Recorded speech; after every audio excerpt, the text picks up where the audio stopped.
We're good? All right. Everybody's here. We're only missing Melissa, but I think she'll make it in eventually here.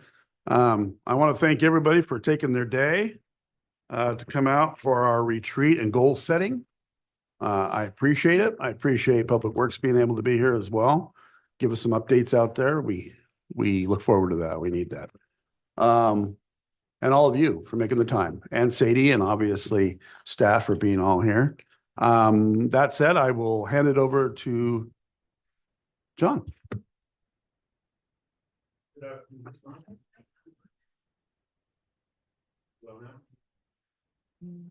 It'll have a little red light if it is. Oh, there we go. Okay, A green great. light. All right. Okay. Green light. Well, Okay. thank you, Mayor and Council. John LaGarza, Healthy Sustainable Communities. Pleasure to be here again. We're going to be going through talking about the council goal setting again for the next couple hours here today. And so just to kind of wrap up to start the beginning here, today is more about talking about the momentum that we had in 2025 and thinking about that direction as we start 2026 here, right? And so, this working session is not your final adoption for your goals, but it is also an opportunity here to think about that alignment as a council and staff to continue to work on that. And I'm excited about today, excited about the past, with the staff work plans that come out of this, the opportunities for the budget as you go into the budget areas too.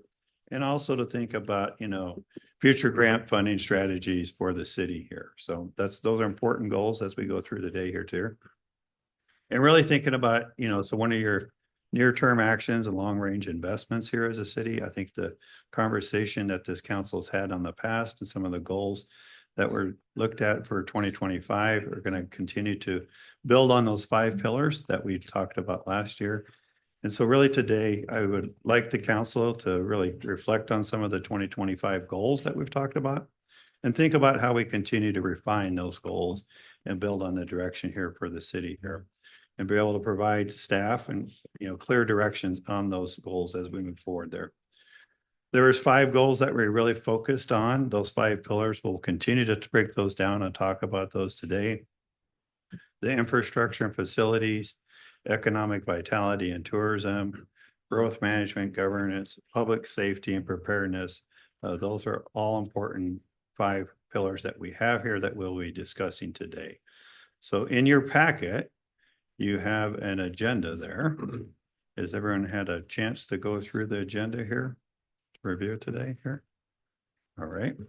So the first item that we have on our agenda today is just some general housekeeping here to talk about, right? So just really, I think you have in here, there's 4 items that we want to really talk about and get your input and feedback.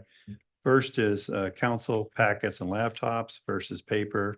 Then we'll talk about the salary scale, reveal a timeline, and then get your input again for this year on a calendar break for summer and winter. And then as we go through the day here, kind of thinking about, committee liaison, C4 participation, council rules, and a council agreement from that standpoint there. So with that, Melanie, do you want to kind of talk about the council packets, laptops? Yeah, sure. Get input from there. So we just wanted to kind of take an opportunity to get some feedback. It feels really formal when we're sitting around this table. I wish it didn't feel so formal, but just to kind of have a conversation. So we have provided laptops to everybody just for ease of use. We know you have emails to look at. You look at your council packet.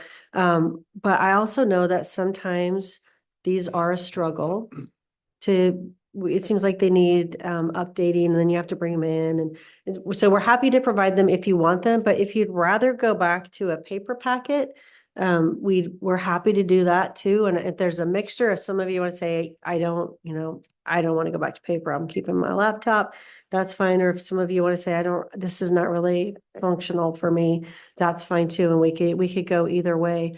The laptops do have a cost or a monthly cost for, I don't remember what it is. It's not a huge amount, but it's like, why would we spend it if it's not helpful? Also, we try not to print out a whole bunch of paper, but if that's the helpful way for you to actually look through the packet, then we're happy to do that. So I thought I'd let you chat about it a little bit, see what you think, who wants to sign up for what, and we'll go forward. Yes.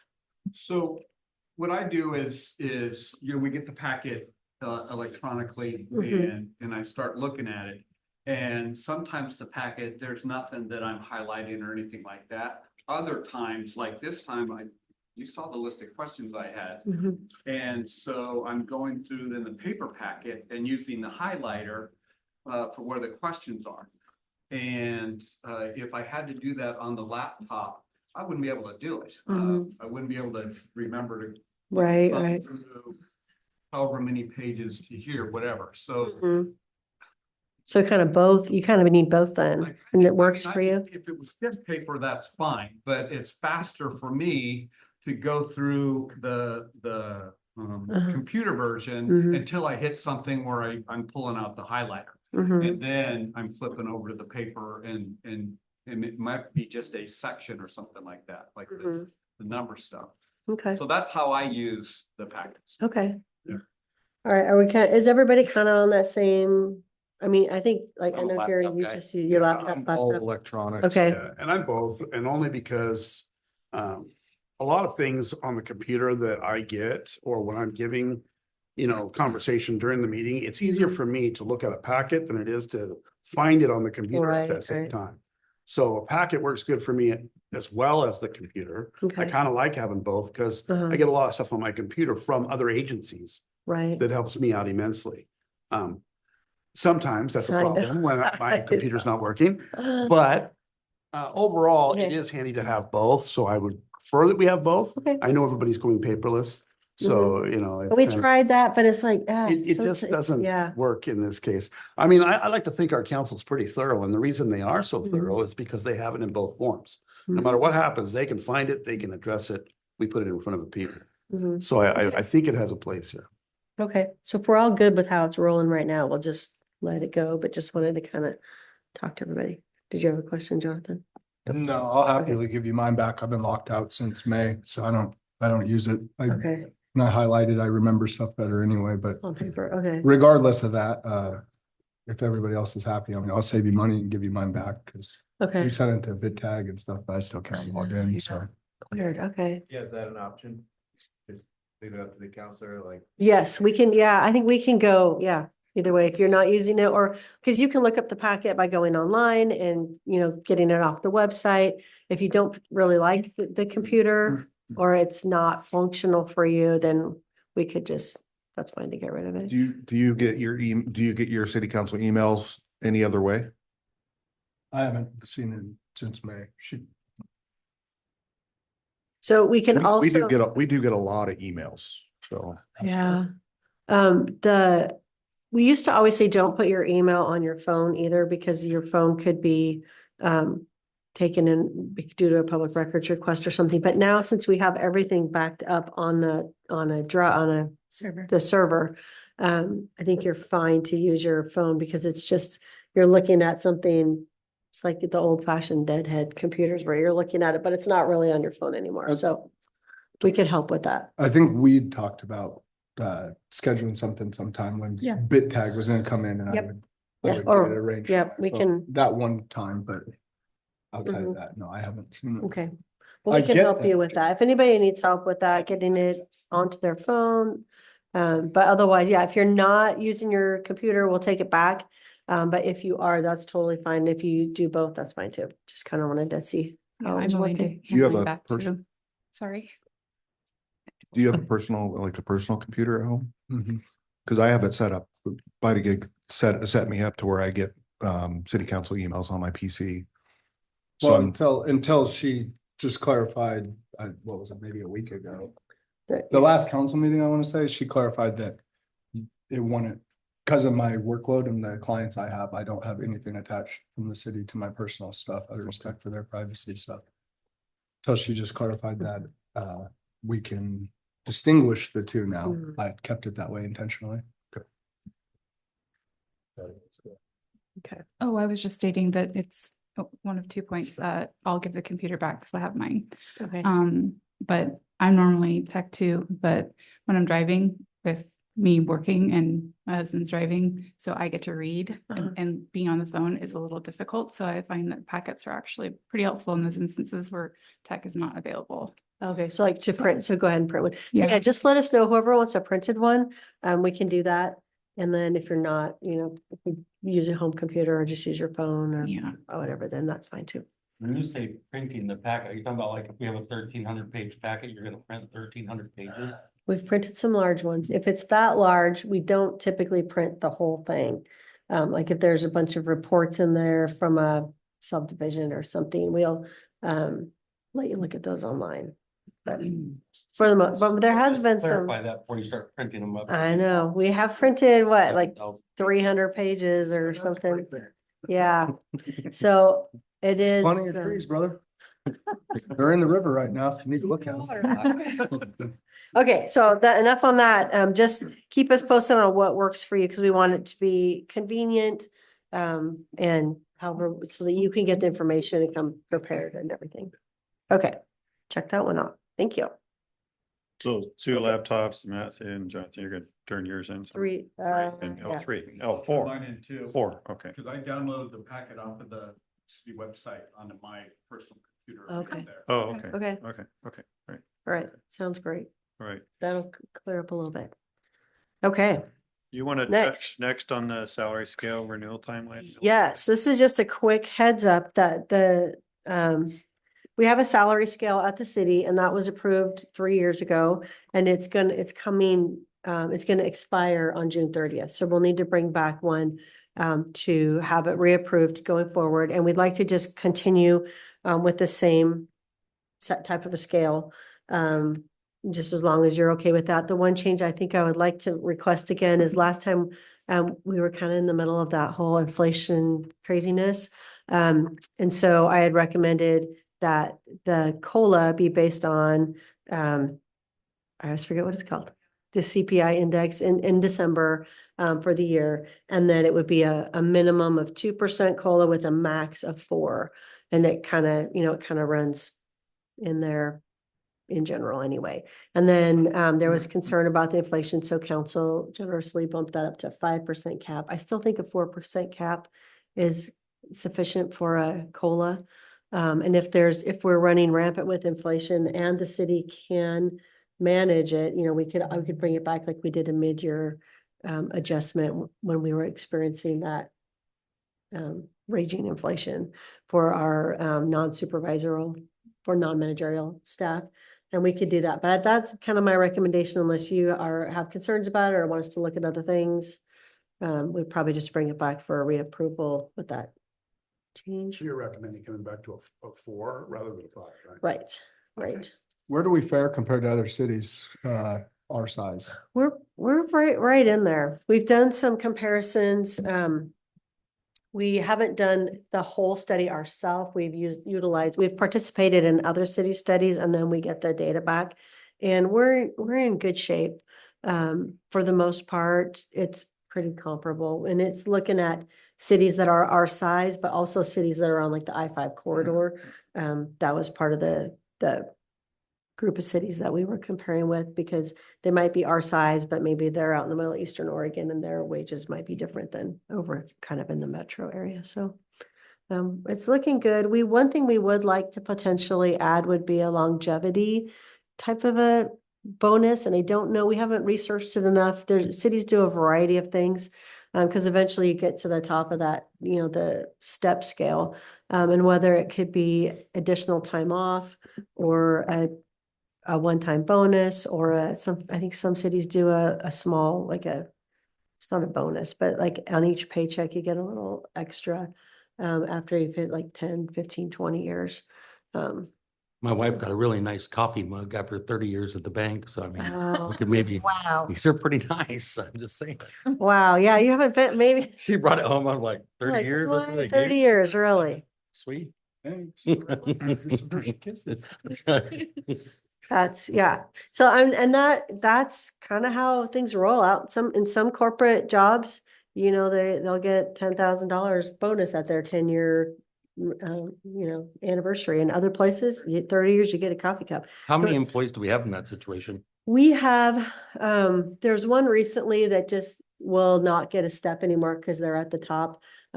Because we've been growing so much and people have been able to take on new roles and more responsibility instead of just continuing to go up the scale, they've actually taken on more responsibility and moved up a step. And so then they kind of start back down lower again and they work their way up. But we do have at least one person, I think we have at least one person that's off the end of the step scale now. But we have about 10 people that have been here 10 years or longer.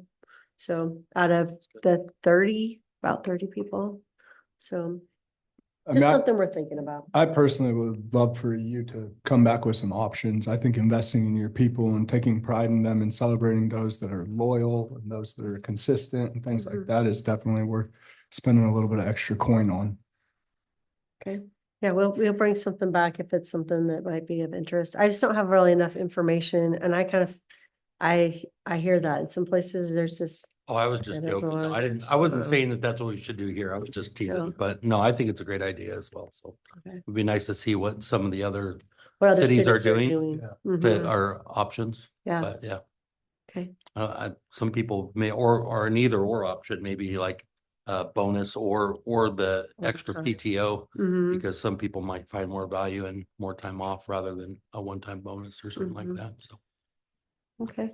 So I read in the packet, I think, Karen got some kind of certification. Yes. And so so does that change her step or is there? I mean, what's the She, benefit? I mean, there's a benefit, I don't doubt, but what's the benefit? yeah. Oh, I don't remember. I kind of think we might have given her a bonus for getting that certification because she has taken, that was for as the city certified municipal clerk. Mhm. I think she might have got a small bonus for that, but I can't remember. But yeah, it's a benefit. And if the folks here keep, if there's incentives, some people are just intrinsically motivated to accomplish. And then but it's nice to be able to recognize also. I think incentivizing things is cool too. Mhm. Give somebody the opportunity to take pride in their craft or whatever and Mhm. elevate themselves or not, right? Right, right. Okay, any other questions on that? We'll bring some proposals back to you, options. Okay. So do you think, one of the things that we're seeing, is, around the public works departments in the other cities. So I think the longevity study or coming back with some recommendations at the beginning of the spring would be excellent.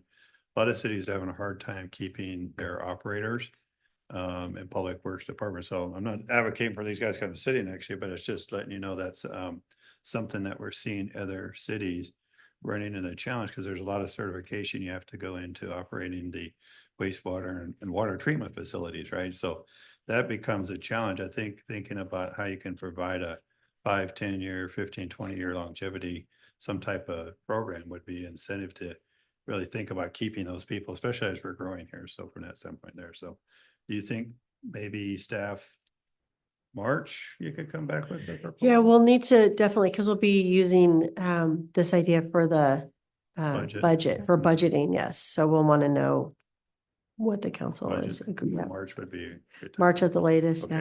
Okay. Be nice if we could pull the employees by then to see what would be of value to them. It's a great idea. Yeah, Yeah. good idea. That way I can get feedback from them. directly. Out of curiosity, so my mind goes to things that reduce cost as well, right? So what is our, and forgive me if I'm being ignorant and asking this, but like, what is our policy like on, especially related to you two, like on company vehicles? Do you get to take it home already? Depends on the situation. You know, If there's- it's gonna, if I it's think there's still- other ways we could do things as well where they've been here X amount of time, so their company vehicle, as long as it's used responsibly and, obviously the X, you Okay. mark your X and Z, excuse me, as long as you cross your Ts and dot your Is on it, the no drinking and all that standard protocol stuff, I don't see why we couldn't, incentivize like, hey, your company vehicle is yours, you've been here this long, please use it to go get groceries, use it to pick up your kids, but Can't do that. Liability issues on that. If they get in a wreck on, whether they're drinking or not, they get in a wreck, then the city's on the hook because we're responsible for the vehicle. Driving home would be fine. drive it home for Save gas on emergency, that, but something, yeah. save gas on your Yeah. daily expense. I don't know. My mind just goes to what can we do to Yeah, be creative no, in that? I like the Yeah. idea. Be Yeah, like we Mary can look Kay, at give it, them a pink so- Cadillac. Like- No. Don would look good in a pink Cadillac. but there's a way to get around the insurance on that. Yeah, You'd you have gotta be to, careful. Yeah. We I could don't- look at it, definitely look at incentives. Yeah. Yeah, that'd be Yeah. to be kind of outside the box, think Yeah, outside the box. just, yeah, something, it cuts Mhm. costs, it's something Mhm. we're already paying for, you know what I mean? Mhm. Okay. This is, so I work for companies where for whatever incentive, you got to go into a catalog and pick something. Mhm. Or cash or whatever it is, but Mhm. That's an idea too, yeah. just think of it. So, I like the idea of polling the employees and, you Mhm. know, seeing Yeah. what's gonna drive them, you know?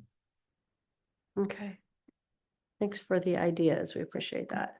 But the salary scale in general, you don't have any necessary concerns or you probably haven't been thinking about it, so I don't think about it too much. When will you bring the salary scale for? The salary scale will come back during budget. Is that right? Okay. And if we're making any, so we'll modify the low and high end of the COLA. And then, we'll have to bring back the longevity ideas if prior to that. So, okay. What was the CPI this last year? I think- Eesh, I can't. Okay. Thank you. Not lower than previous Mhm. years. Oh, yeah. And then it Okay, came down. All right, On the proposed calendar? calendar break, yes, so. Okay. Summer, winter, Thanksgiving. yeah, I like to just fly by the seat of our pants, but somebody suggested we might want to give you a heads up on things. So typically, we'll have your 2 meetings a month. Sometimes we run into an issue on spring break week because if folks have kids, you know, they want to go someplace. Or May break week, but typically we'll just work through those. And then if somebody has to be gone, you guys are phenomenal. I mean, you have phenomenal attendance. I hear from other city managers sometimes it's like, they gotta check, are we gonna have a quorum? Oh my gosh, right? We're gonna have to push this to the next meeting. We don't have a quorum. But it's, you guys are always here. And so if you're on vacation or something, that's totally understandable. But when we hit May, that second meeting of May is oftentimes, I should look, I think it might be, it's the Memorial Day holiday. So we would cancel that one. So we'd have only 1 meeting in May, and then typically we do like a end of the summer break, do 1 meeting in August if we can swing it. Is that a good time of the year for y'all? Okay. And then Thanksgiving week, we typically don't have a meeting, and Christmas week, we typically don't have a meeting. So that would be like, you have 2 meetings, 2 meetings a month, except for 4 months out of the year, we just do 1. Does that sound like a good, for your planning? Okay. All right. Did I miss any of them? I didn't miss any of No, them. were they gonna go on like a summer break, you know, Yeah, or August. August? Oh, yeah. So, So you got four months, right? 4 months, yeah, May, So May, August, August, November, November, December. December. Only one Mhm. meeting, it'll be the first of the months for each of those there. Yeah, Awesome. Okay, great. I think the day before Christmas Eve, we had the meeting a couple years ago. That will be a last resort, but, so typically it's just, we'll stick with the standard weeks off. Okay. Next. Next is talking about C4 participation, council rules, council team agreement. We're gonna get in a little bit later talking about the committees. We'll jump into that, but I think just if there's opportunity to think about the C4 participation, have some dialogue around that, so. Mhm. Well, I got to take, since I'm on C4 as our chair, and then I have Dozel as the secondary. The only reason my participation has faded slightly on C4 is because they got off transportation and got on the housing issues. And it became more about housing than transportation. And it's been constant. They haven't given up on the housing. It's always been about housing and not about transportation. So I asked them if we could get back to what C4 really is, transportation, and get off of the housing issue for a while because, you know, it overran the meeting. Okay. We're not there for the right reasons anymore. So I've asked them to shift lanes and go back to what transportation is really for, C4. And then I would be more than happy to be there full time, every day. John, I don't know how many of you have attended in my stead. Any? 0? Okay. So that's why my participation has been lacking in the C4 department.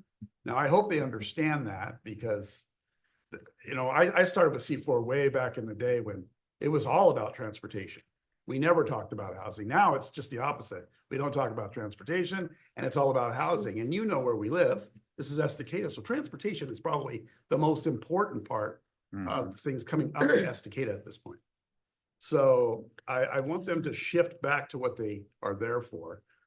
That said, Do you want to, do you I'll still want to stick with stay? being on it. Okay, John, do you want to go as the alternate or do you want me to pick somebody else? If someone wants to participate, I haven't done, you know, the way I've approached it is if you're involved, then I'm not. Okay, all right.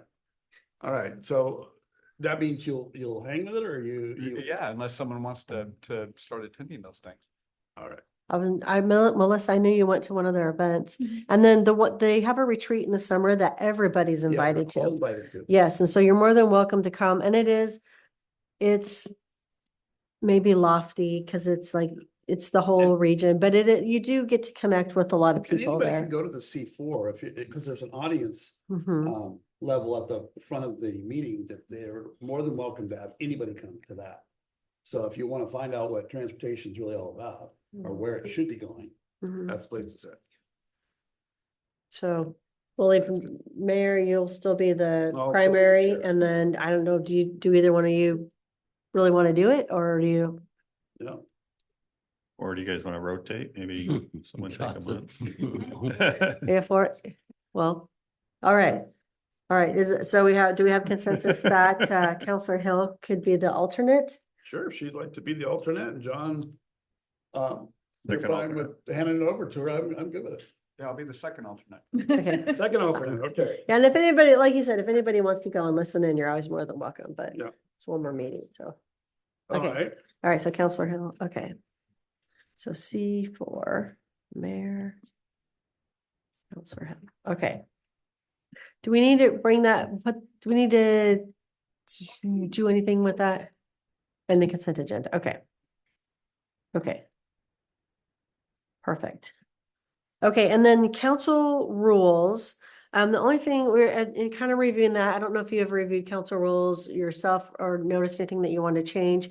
You do have the second public comment in your agenda, and that's in the council rules. So if you ever want to change that, because I feel like sometimes it's nice to have it there, because if you have a whole bunch of people that want to speak, you can push them to the end. And so it kind of splits it up, but also then I don't know that if it's. Can we just extend the first if we get into a situation where there's several applicants willing to wanted speak to- versus even having a second one? You could, Because I think you could do that, I yeah. think personally, just eliminating the second one would be a great idea because it's repetitious at that point. I think if you Mhm. haven't spoken in the first one, then. Well, I like having it there because there are people that sit out there and they might not have a comment when they first come in, but after sitting and listening to the meeting, then something comes up and they're like, okay, yeah, I want to sign up for, sign up to speak during the second one. It just gives people the opportunity because like not everybody comes in here with a agenda, they're here. They come to listen. Yeah, and then something might come up during the meeting that they like, hey, I really like that idea, or I hate that idea, you guys suck, whatever it is. I like having it there for that reason in particular. Okay. Yeah. How's everybody else feel? I agree with Jerry on that one. Yeah, okay. All right, There you go. okay, good. So can we set like a mandatory amount of meetings that are for our committee and commissions where they have to attend in person? The Downtown Estacada Commission, it's like 80% of the committee attends virtually. And I don't think I've seen a couple of these people in person the entire time that I've been on the committee. And it just seems like that the majority of the work that's done is done by a couple of the people on the committee, and the rest don't. I mean, they participate, but it's like they're not present. And I'd like to see a mandatory amount of meetings per year that they have to attend in person. Are the cameras on when they're zooming in? Not always, no. So I just would like to, would like to see that, like a mandatory 4, 5. I mean, as long as you realize that that might mean that some people drop off the committee, they can't attend. Yeah, I mean, I was gonna say, I can appreciate where you're coming from on Yeah. that, but we're already having issues filling committees and getting volunteers. And now we're gonna say, if you don't attend, you're out. Thanks for doing me the I would say favor. cameras on though. Yeah. That's I mean, fair. It should be focused. I mean, it's okay if you Present. want to be part of the conversation remotely, but if your camera's off and you're mic'd up or muted, so you're probably just doing something. I mean, That's the participation is what you're concerned about, that Yeah. they're not really contributing. Yeah, to and the- I mean, and that's why, we just had to step down, we had to just step down a step in the Main Street program because we're not getting the participation, we're not getting the, and I would just like to see, something go towards participation, Okay, any other ideas on that? Okay.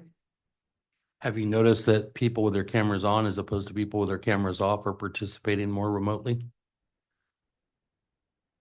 For the Downtown Estacada Commission, I would say that the participation isn't necessarily in the meeting itself. Because the Downtown Estacada Commission has a large range of tasks that need to be done in between meetings. Yeah.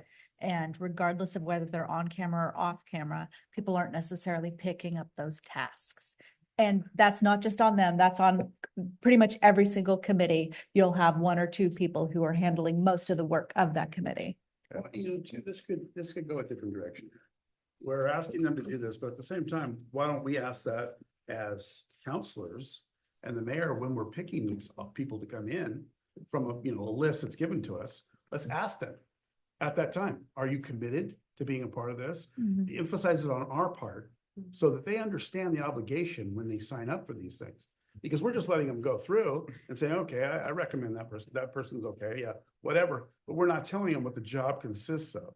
It's not just, being on the phone or whatever you're on, have your picture up there and you're saying or not in your head, yes or no. And that's the end of it. Like Jerry says, there is a commitment that you must be a part of if you sign up for these groups. Let's let them know that as a council. So we're not putting it on them. We're actually saying, are you committed to doing this?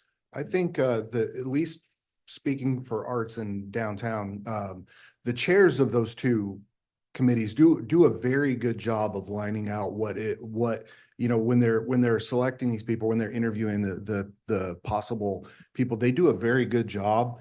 And again, I can only speak for the 2, but they do a very good job of lining out what that seat entails, what the time commitment, and and then people get on the committees and then they get comfortable and you just don't get the same level of participation, and I just want to try to figure out a way to keep them participating. Melissa, do you have something on that? Is this a result of evidence of them lacking on meeting timeframes of deadlines of tasks at hand, or is No, this not just a necessarily. matter of It not just- seeing them face to face?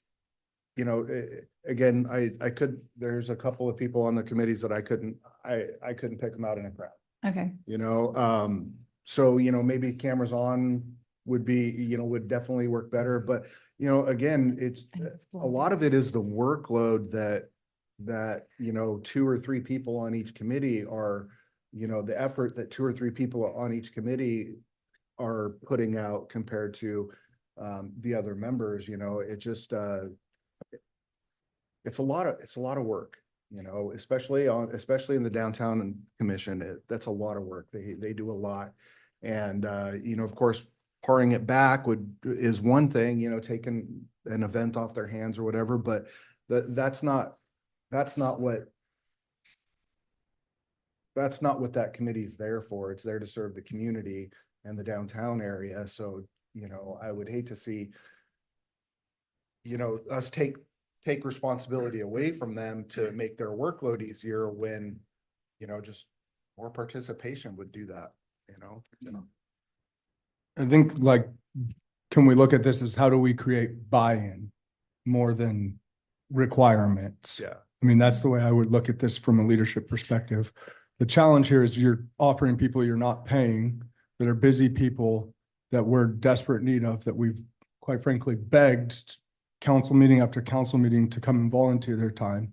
And those that think that they may have the time, step up, or somebody that they're know or related to or whatever, what have you, they have connection with, they go, okay, I'll take this on to try to help because I do care about my committee and their community, excuse me. And that's their intent. But what are we doing to create buy-in? You have a non-compensatory position in the middle of the day or in the middle of the night that takes them away from their families for X amount of time. Not that we don't do that. That's not what I'm saying. I understand that everybody in this room does that, but for what? What do they get? A pat on the back, a sticker, a placard that says their name on it? I mean, how do you create buy-in? That's where my mind goes to this. It's problem solve that and then hold them accountable. I don't feel like we can hold somebody accountable for something that we're literally weekly or semi-monthly at least going, please come, please come, please. It's not like we got a list of these people we could just thumb through even if we were to interview them, quite frankly. Just my 2 cents on that. So how do we create buy-in? I wonder if this is a time to, we've considered, do we need to, I don't want to bog down this because I know we need to keep going, but to provide more support to those kind of, I don't want to complain about that, but do we need to contract with somebody who is our event coordinator person who comes in, handles fundraising, does kind of the heavy lifting of the organizing, and then the people on the committee say, hey, this is what we want to have happen at this event, and they want to show up and just run the event, but this other person could, that we contract with, I don't even know how that looks. I know Like, no, Elena's yeah, done that. they would be, for example, for the Downtown Estacada Commission, when they're doing Oktoberfest, somebody who is ordering the porta potties and, arranging for the road closure forms, those kind of things that doesn't necessarily need to be a committee member's task, that we could hire somebody to do that. Also, they don't have to serve on a committee. I think holistically about what we want these committees to do. And if what we want them to do is put on Oktoberfest, that doesn't need to be a committee. That could just be like a working group. So they can meet on their own time. They don't have to commit to 20 hours, however much time it is. It's a shorter term commitment, and that's often easier for people to swallow, a shorter term commitment than like 2 years of serving on a committee. But I mean, is there a simpler way to start? Could we do a quarterly committee dinner that we pay for?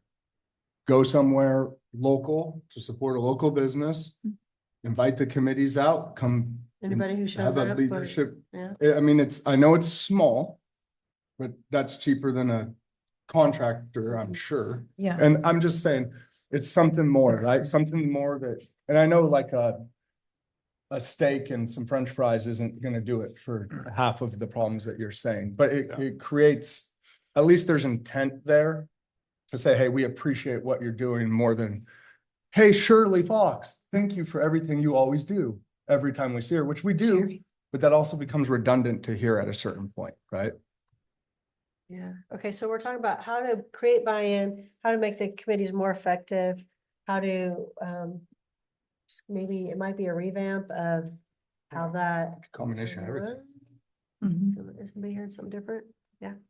I mean, it just goes back to, we really need to have a way to capture and retain volunteers. And keep the volunteers keep the buy-in, keep them committed. I think we really need to heavily, look into a way to capture and retain volunteers. So we have a training next month. I signed up. Okay. Perfect. Okay. Any other thoughts before we move on to the next? I have one more thing here. Yeah, this kind of ties into what you and I had discussed, which feels like a century ago, but time flies, right? The whole idea of the short videos and quips of interaction, I can't tell you how much more rewarding it is from behind here out in actually the field of like being with the people. And maybe the people who are on those committees also need that. to share what they're doing with others, if they're okay with it, because some people don't want to be filmed, they don't, they're a little camera shy, but I just think that the more that they feel rewarded, I think all of us can agree that money doesn't buy that kind of pride, if you want to call it that, and that might make them more incentivized to show up in person and build that rapport. Because I think if I'm hearing you correct, that's what you're actually looking for, is that rapport, that face, Yeah. that personality. You know, and again, just participation in general. Mhm.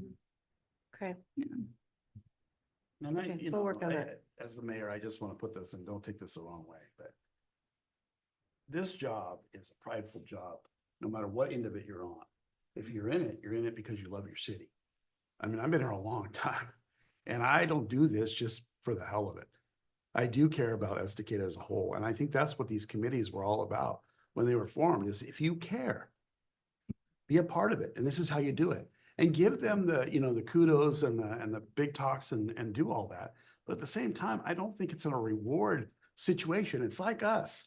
We're up here making decisions daily. You're making them for everybody in Estacada. And some like, some don't like.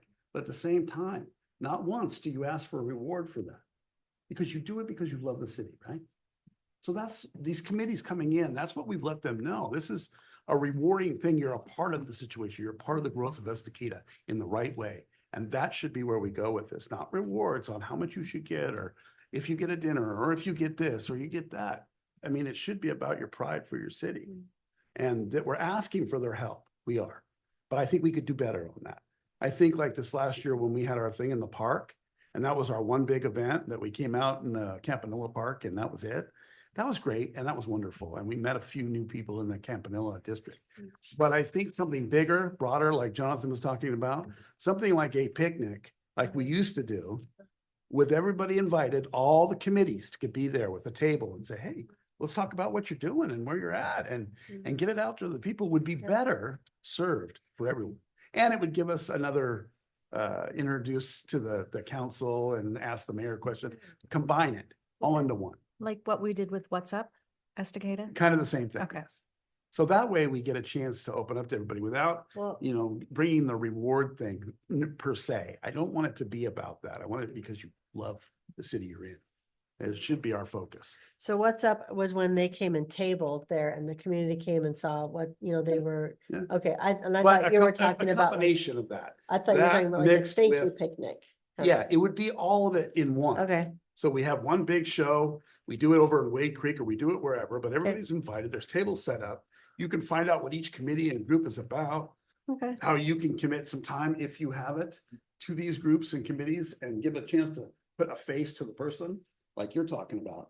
But it all works out in one, and the weather is going to be good. It's usually hot. Yeah. If you do it during the summertime, I guarantee you're going to get a hot day. And one thing I learned from that Campanella Park thing is, we really do need to look into purchasing those sail shade things. Cause everybody was moving around trying to stay in the little shaded corners, but yeah. Okay. Okay. Any final thoughts before we move to the next thing? Okay, I wanted you to take a look at your team's agreement that is, it's laminated in front of you. And is that, we keep putting this out, but then we never really talk about it. Is it meaningful to you anymore? Do you want to update it? Do you want to read through it quickly and see, I don't think, how? my personal opinion, I don't think it needs updating. We've updated this several times, but I think this council, at least right now, I Yeah. think has been pretty adamant about keeping all of these things in their head. Mhm. They're considerate of everyone. They do everything that's on this list already. Mhm.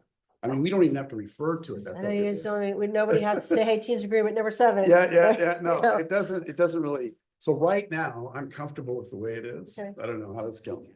Yeah, if anybody wants to, that's just something that if you want to update, if you want to review, I mean, we could take time to do that, but I know you guys do a lot of other things, so just wanted to call it out in case there was. Anybody here want Interest. to, change it? Do something different? No? Is there one of those for the audience?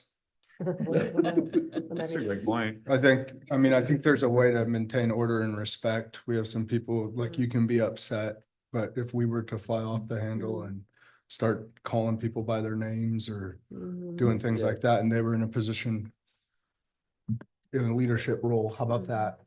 There would still be a certain of expectation to respect when you have somebody that's, say, on a committee come up to the microphone that knows the rules, but not grab a microphone, but start talking before, and then start their conversation 2 minutes before they even sit down. And then when they get called on it by council, please sit down in front of the microphone, and they address you, but they don't even have the respect to address you in a proper format. I mean, what's the rules for, I would like to see more clarity on that, Okay. and maybe more definitive action, like if you can't follow simple instruction, you will be asked to leave this chamber.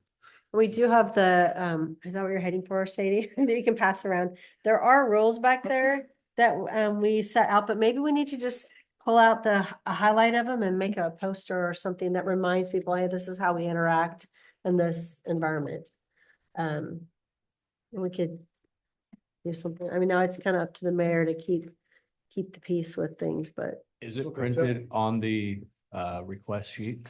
yeah, I think that is, it's on the back of the request sheet, yeah. And then that, so we do have some rules, but we could maybe do, could do something to highlight. I just, all I mean is just maintaining order, right? Mhm. Yeah. Like, Yep. if we hear something we disagree with, which quite frankly happens, either we sit here quietly, respectfully, and we listen, or even sometimes we address it. But when we do address it, it's not hostile. It's not disrespectful in nature. It's to the point from each individual counselor's perspective, and then it's moved on from. But that same reciprocation, I believe, should happen back. I wouldn't Mhm. allow someone to come in here and be disrespectful to you. I don't think that someone should come in here and be disrespectful to any of these other people sitting up here, any of the other people at the dais, quite frankly. I mean, and I can say that confidently. If somebody was to start Melanieing you, Melanie, if because you told them, hey, please go stand in front of a microphone and talk like everybody else has to. Mhm. Hey, can you please remove yourself from this setting if you can't be a professional? Because that's what's here. You're more than welcome to be here if you can follow the rules, right? Yeah, we can- I'd just like to see more order on that, and I think it will help also on our end. Then you don't have to worry about, whoops, we answered that unfavorably. Or do you get what I mean? Okay. There's clarity. Does anybody else want to see this, by the way? No, and that too, I think part of that's my responsibility, so I should apologize right off because I am the mayor and chair of this committee. So if I feel somebody is out of line or not following the rules, then I need to be more active in calling them out. I've been lenient on a lot of people based upon either their, whatever their situation is. Not everybody, we know their situation, so. But that could be better on my end. I could call them out on that and just be more diplomatic when I run this meeting, so. I think That's there's probably difference, right? Once or twice is one thing, but when you're literally sitting on a committee and you know the answers to the questions that you're asking, because you sit in on the committee that's dealing with these questions, but then you come and attack the city council about the very things you're discussing in your committee, that to me shows ignorance. And you want to talk about preparedness. Do you even read your own stuff? Yeah. I mean, we're discussing the thing that you presented to us. I think probably it's kind of what you're talking about, stepping up with that leadership role of how do you engage people more instead of just making more rules, but how do we Yeah. make a positive environment? Like Yeah. in this room, and then we, list out the things that our values, basically, Yeah. the council values and how they interact with the community when they come. So that's something we could Yeah. work on. Okay. All right. Not to rush along here, but let's rush along. So what I'm hearing, there's gonna be you're gonna maybe work on some type of publication you can put up for Yeah, the rules for that would folks when they come in just there too. encourage folks that this is how we interact here. We're community. All right. Yeah, Be a jerk. yeah, don't be a jerk. Yeah. All right, moving forward, thank you. That was good, healthy discussion. Okay. Talking about communication strategy, I think Counselor Hill, we talked about it, and I talked with everyone about this, but one of the things that working with staff and what we think there's a great opportunity here, especially since we have Andy here now as a communication director here for the city, is really thinking about, we'd like to talk and have a discussion around doing some short videos with everyone. Including mayor starting off this year, doing like a recorded state of the city with the mayor. So we got 7 areas that we have here and wanted to have some discussion around and get some feedback if you would all be willing and want to participate in this. Andy could probably talk a little bit more on how we would do this, but I think I'll let you speak a little bit about that. Sure, yeah, I think we were gonna get started probably with, like John was saying, the State of the City video with the mayor. And that kind of entails going around to some of the ongoing infrastructure projects that the city's working on and kind of just in a very, in-person visual way, showing people what's going on. And then as far as the other ones, we just wanted to, any counselor who wants to participate, produce a bunch of content around city stuff, local businesses, a lot of different areas of the city and committees as well that could be tied to that content. And then over time, roll that content out on whichever platforms the counselors are comfortable with. And I'm just like the type of person, like I always want to shoot video with people. So if anyone wants to participate, I'm totally down to do it. And yeah, and I think ideally that could be like an ongoing every year type of thing. I think we're just living in the era now of everyone's kind of on their phone or on their computer, and that type of content is kind of an expectation for governments. So yeah, and just making it engaging and fun and that type of thing. So I like it. Yeah. I appreciate the modernization. Yeah. So with that, Councilor Metcalf, which one of these would you like to take here then? We have infrastructure, public safety, economic development, downtown, tourism, arts, public works with the wastewater treatment plant. So we got the mayor doing the city address, and if you'd each be willing to volunteer for one of the others, I think that would be helpful. And then kind of come back, Andy will work up. I think we're thinking like maybe every other month or every 3 weeks or so, at least get a schedule out ahead of time. And I also love the idea that you talked about with the committees too, like getting some of that engagement around what they're doing to kind of fit in there. So any takers for infrastructure, public safety, Mr. Dolson or Jonathan or? I'll do infrastructure. Infrastructure and economic development interests me the most, but I know you're on that committee and you're probably more read into where we're at in that process. I think that'd be more fitting for you, but The EDC. You'll do, okay, Shelley will do economic, Mike, and you want infrastructure, Johnson? Downtown, did we volunteer Jerry?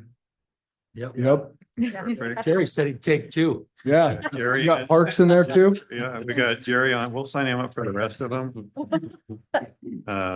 Tourism, I don't mind doing that as well.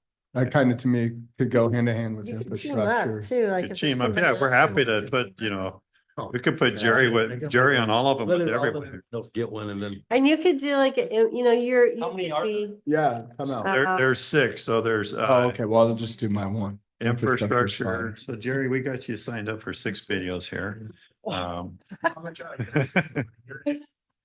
So you can do video, like you're actually featured in the video, or you can also just do a voiceover, like Yeah. what things that are getting Yeah, video that's- and I was talking about it. just or- thinking that like it's not like adhering to one format only. Like the business one, for example, I think could, like Mike, if you wanted to interview like people that run businesses around. I mean, I know you run your own business or help run a business, but I'm just saying there could be a variety of formats. It doesn't have to just be, hey, I'm standing here in front of this thing. And Mhm. so whichever, like if you're more Something comfortable. good for growth and development. Yeah. Good with that, right? a face built for radio. Say that to me, Jonathan, we volunteered all of a sudden when you. No, I know some people are more camera shy than others, so. Or what, or you could do. I hate. We got Jerry on, we have you on the downtown tourism, parks, public works and infrastructure. Who wants to do No. Parks and Art?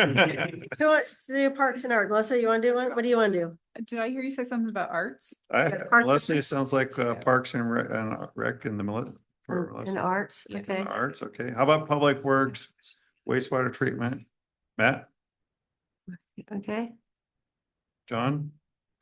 I'd actually like to do something on growth. That last meeting we had where we found out that the state prohibits us from saying no to anything. but presenting not just that, but in a positive way. So, we're doing these sorts of things because this is how quickly we're growing, and compare what the projections were with what the reality is and what we think it's going to be, not going very far out, maybe a year projection or a year and a half or two, whatever, not going out 5, but we've heard enough times in this meeting where they're complaining about the growth. And so let's address it.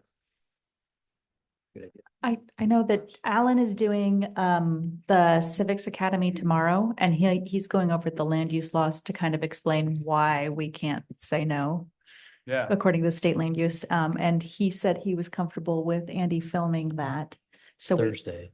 Thursday, yes, sorry, No. Thursday, this week, Not tomorrow. not So, but tomorrow. Yeah, no, I like that idea though, just having almost a series to address the growth. Is that kind of what- I mean, I could see, being out at like down Eagle Creek and looking at that as a visual, and then looking at somewhere in here, we've got all the new projects that are on the books, right?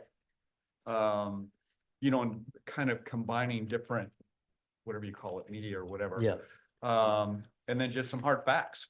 Here's where we're at now, like 62-32, or that kind of stuff. I think it'd be interesting, and keep it tight. Don't, not 5 years down the road. This is what we're looking at by the end of the year. This is what we're looking at by the end of next year.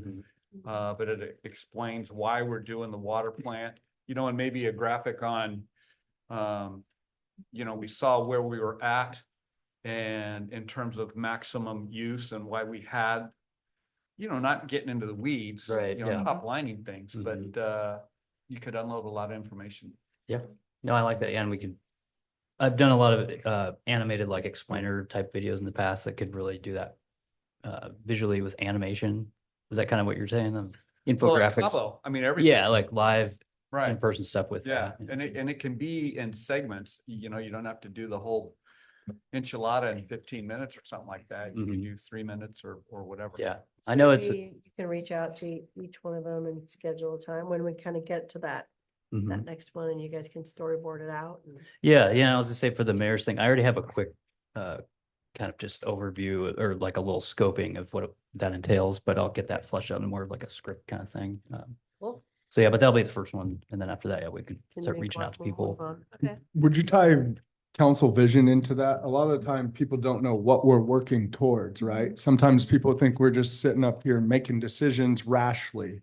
Like, especially when they see us disagree, or when some of us we're thinking parks and recreation and how do we acquire parkland and different things, right? As we're looking out at this, a lot of the time, I don't think the community realizes what it is we're looking at outside of just the agenda that's put in front of us, because to them, they don't see the topic that's important to them in 3 months of a meeting, right? They just see, this is what's talked about, this is what's talked about, this is, what would you guys think about doing something that talks about the council's vision so that people see that we're all working towards something down the road, right? Whether that's the identity of the community, right? Being Mhm.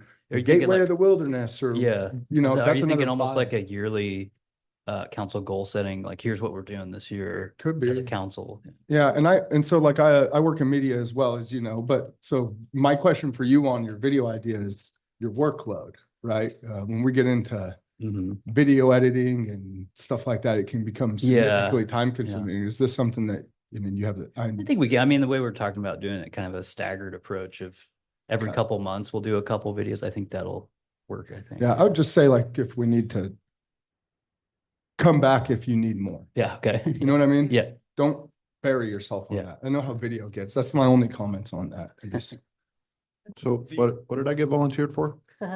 growth and Downtown. Downtown. Downtown the dirt. Sweet. Got that. Mhm. land use. With the videos, someone watches, say, a 5-minute video, and having a real or an opportunity right then, they just watch the video. Like, what do you think? Or do you have any ideas? Right, right. Keeping it simple, but it might be a way to generate more input. from the Engagement. community. Yeah. And a lot of times in the media, but they call those CTAs, call to action. And there's different platforms that allow you at the end to kind of like, hey, click here and you can take a survey or send an email or whatever you want the action to do. But yeah, sorry. Where would we do these videos? Cause I don't have a setup for anything like this. I mean, ideally on location, if it's like a, a business or infrastructure, but otherwise, I mean, I can set something up here at I City mean, Hall. like with your, I have zero and I don't do any of this. I've never done Yeah. any of this. So if I were to go do, Public Works, like, would I have my phone? Andy would. No, I mean, Hey, Andy would be the He'll- one. he'll have all He's the gonna technology. shoot it, yeah. yeah, no, we have, Andy's we gonna have do all that. the Show up and gear. look pretty. That's how You got Andy out of Yeah. Hollywood. Yeah, we've got the gear and stuff. The and, producer, you know, filmmaker. That's what I'm curious about. I don't have any. We'll write you Public a Works might script, shoot too. down at the wastewater treatment facility under construction. That might be the backdrop, and then he would bring cameras and Yeah. if that was part of the thing. Can we get someone to voice over your voice? Cause I hate my voice. we get AI the voice. Yeah, we want to hear your actual voices. John, did you get them all assigned? Yeah, I think so. Micah got you down So for, and forget. Is there okay, we anything- have, Tourism, do we get anybody to talk about tourism? I put Jerry down there too for Or- tourism, but are you okay with that, Jerry? I think Jonathan got- volunteered for that one. And we can have two on, so here's what I have. We got Jonathan on infrastructure, public safety, Mike on ECDF. Jerry, you're on downtown. We have Jerry had you on tourism, Melissa on parks and art, public works, we have Matt.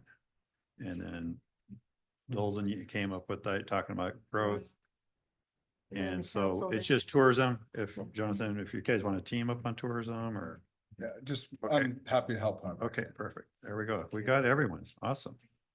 All right. All right. I think that, I'm excited. That's gonna be Andy, I'm excited. to see Yeah, how this yeah. I was goes. just saying, one more thing is like, the idea is like, yeah, make longer form stuff for like YouTube and then all that stuff would be chopped up for socials and platforms. And like I said, whatever platforms you want to use, you're welcome to. Yeah, and I distribute think them. there could be some common denominators in the videos, as far as like council goals.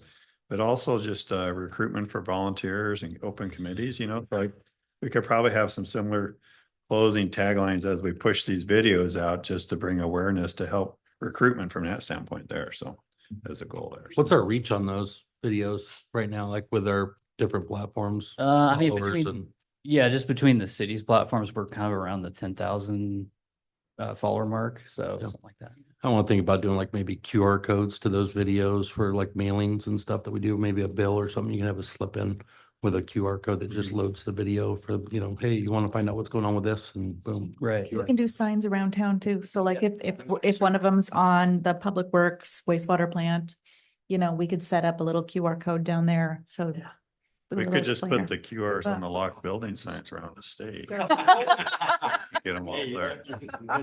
Great, great. We'll have everyone. That's a wide net. Complaints, call here. Okay, we're running a little bit. All right. But I think the next. Next is the section- overview here. So, Yeah. I think, Sadie, do you want to put that up, Melanie? Do you guys want to have that up on the Oh, yeah, good idea. on the screen here and we can run through? We do have, a gentleman from our firm is going to go through the hotel study at 2:30. So if we can, Melanie, get through the year in review and have some discussion and maybe we can stop, 2:20 or so to let everyone take a break before we come back into talk about the hotel study. Does that work for everyone? I think, yeah. Thinking?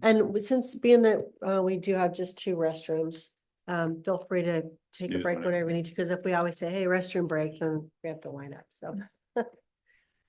So help yourself to, if you need to take a break or step outside or anything. Okay. Just remember, just like what happened to me, you take a restroom break, you get volunteered for Yes, stuff. you get volunteered.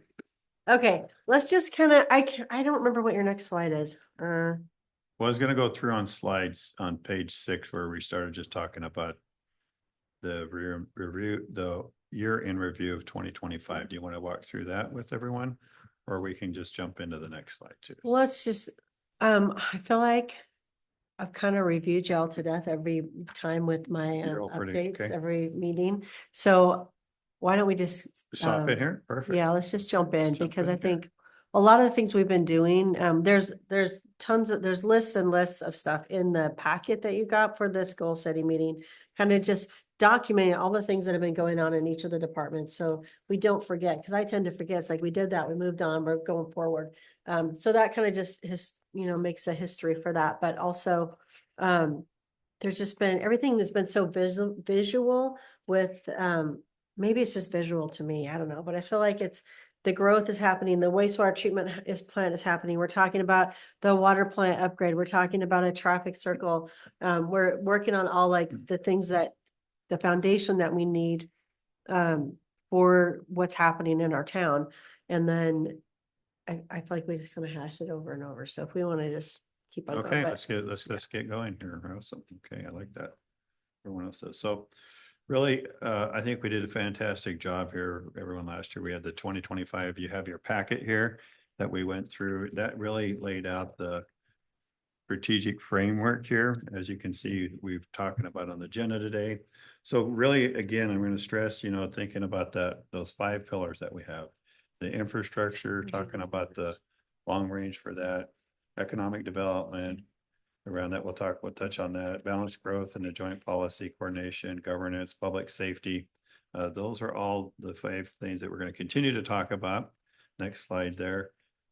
Really, when we get into the infrastructure development here, continuing to talk about our community engagement with the community, the economic growth and support for the businesses, the balanced growth management and public safety and preparedness for that. The next slide there, Sadie. So one of the goals for the city council last year was to really start to understand, we're in this existing building here. We're seeing the staff growing. In fact, we have 3 people, I think, in one space and a couple doubled up in the others here. So thinking about how we move forward to continue to expand the team of counselors here, and went and visited several spots over the year for City Hall there. So now, this year's kind of discussion is to think about what are some of the next steps that we can do as a city, you as the leaders here of the city around the City Hall, and also kind of talking about what other facility needs that we're going to need there, and to talk about kind of the timeline around the Parks Master Plan coming up with there. So with that, I'm going to kind of stop and ask for some of your feedback around some next steps that you think is the council here around the City Hall for opportunities to think about over the next year here. I think we talked about when we were out at the City Hall, I think they talked about a 10-year window that they started saving for their City Hall.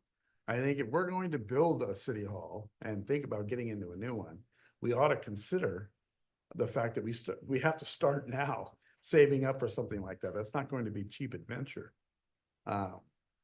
After seeing those 2 that we saw and at the level they were at, I mean, it's going to take some time. So maybe you start considering putting money away for that particular thing would be a good idea. I don't know. How does the rest of the council feel about that? I think that was a really important lesson that we learned when we were talking to all these cities, is just to start taking a little bit of funding out of different funds and create your own City Hall capital fund. Yeah. Are you all in support of that? Absolutely. Yeah. So that'd be something that, Melanie, you could bring in this year in the budget cycle. I'd also be interested though in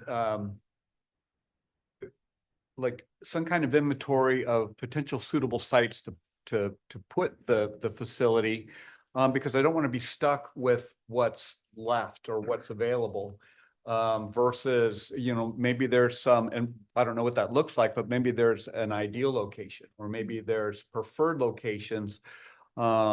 Is it across the street? Is it up at the mill site? Making this up, but whatever that is, identifying areas that we'd be interested, and then instead of missing out on an opportunity, if there's an opportunity to pick that up, get it and not wait. Yeah, I mean, my mind goes to also the optics of even talking about this. If the community even thought we were talking about something that would, and I understand that we're not talking about a bond right now, but the optics of, that's the last thing I want. So I think saving, but also I'd like to know private equity options. I mean, there's got to be a way that we can collaborate with local businesses and other things like that to coordinate doing this, to take some of that bill too. I mean, are we against naming something after a family name or something for a portion? These are just random, again, no impact, no idea. I agree with you on the acquiring the property. My mind automatically goes to, is there places that we could acquire property that would also protect again, the vision of what we're trying to do, like if we acquired it now with the intent to put a city hall there, but it's also say along beautiful scenery, a riverfront or something like that, you know, what options do we have to get that before it becomes something developed that becomes a sore thumb for the community? And then now we're scrambling to try to figure out how to tie this back together, right? Yeah, Sadie, can you go to the next slide there? So I think, what I'm hearing when I talk to the counselors that one, Counselor Dolson, like, I think really revisiting the city's had done a facilities assessment, kind of updating that, but we've also, when we visited all these city halls, we saw the opportunity to think about like what could be some of that other shared space in there.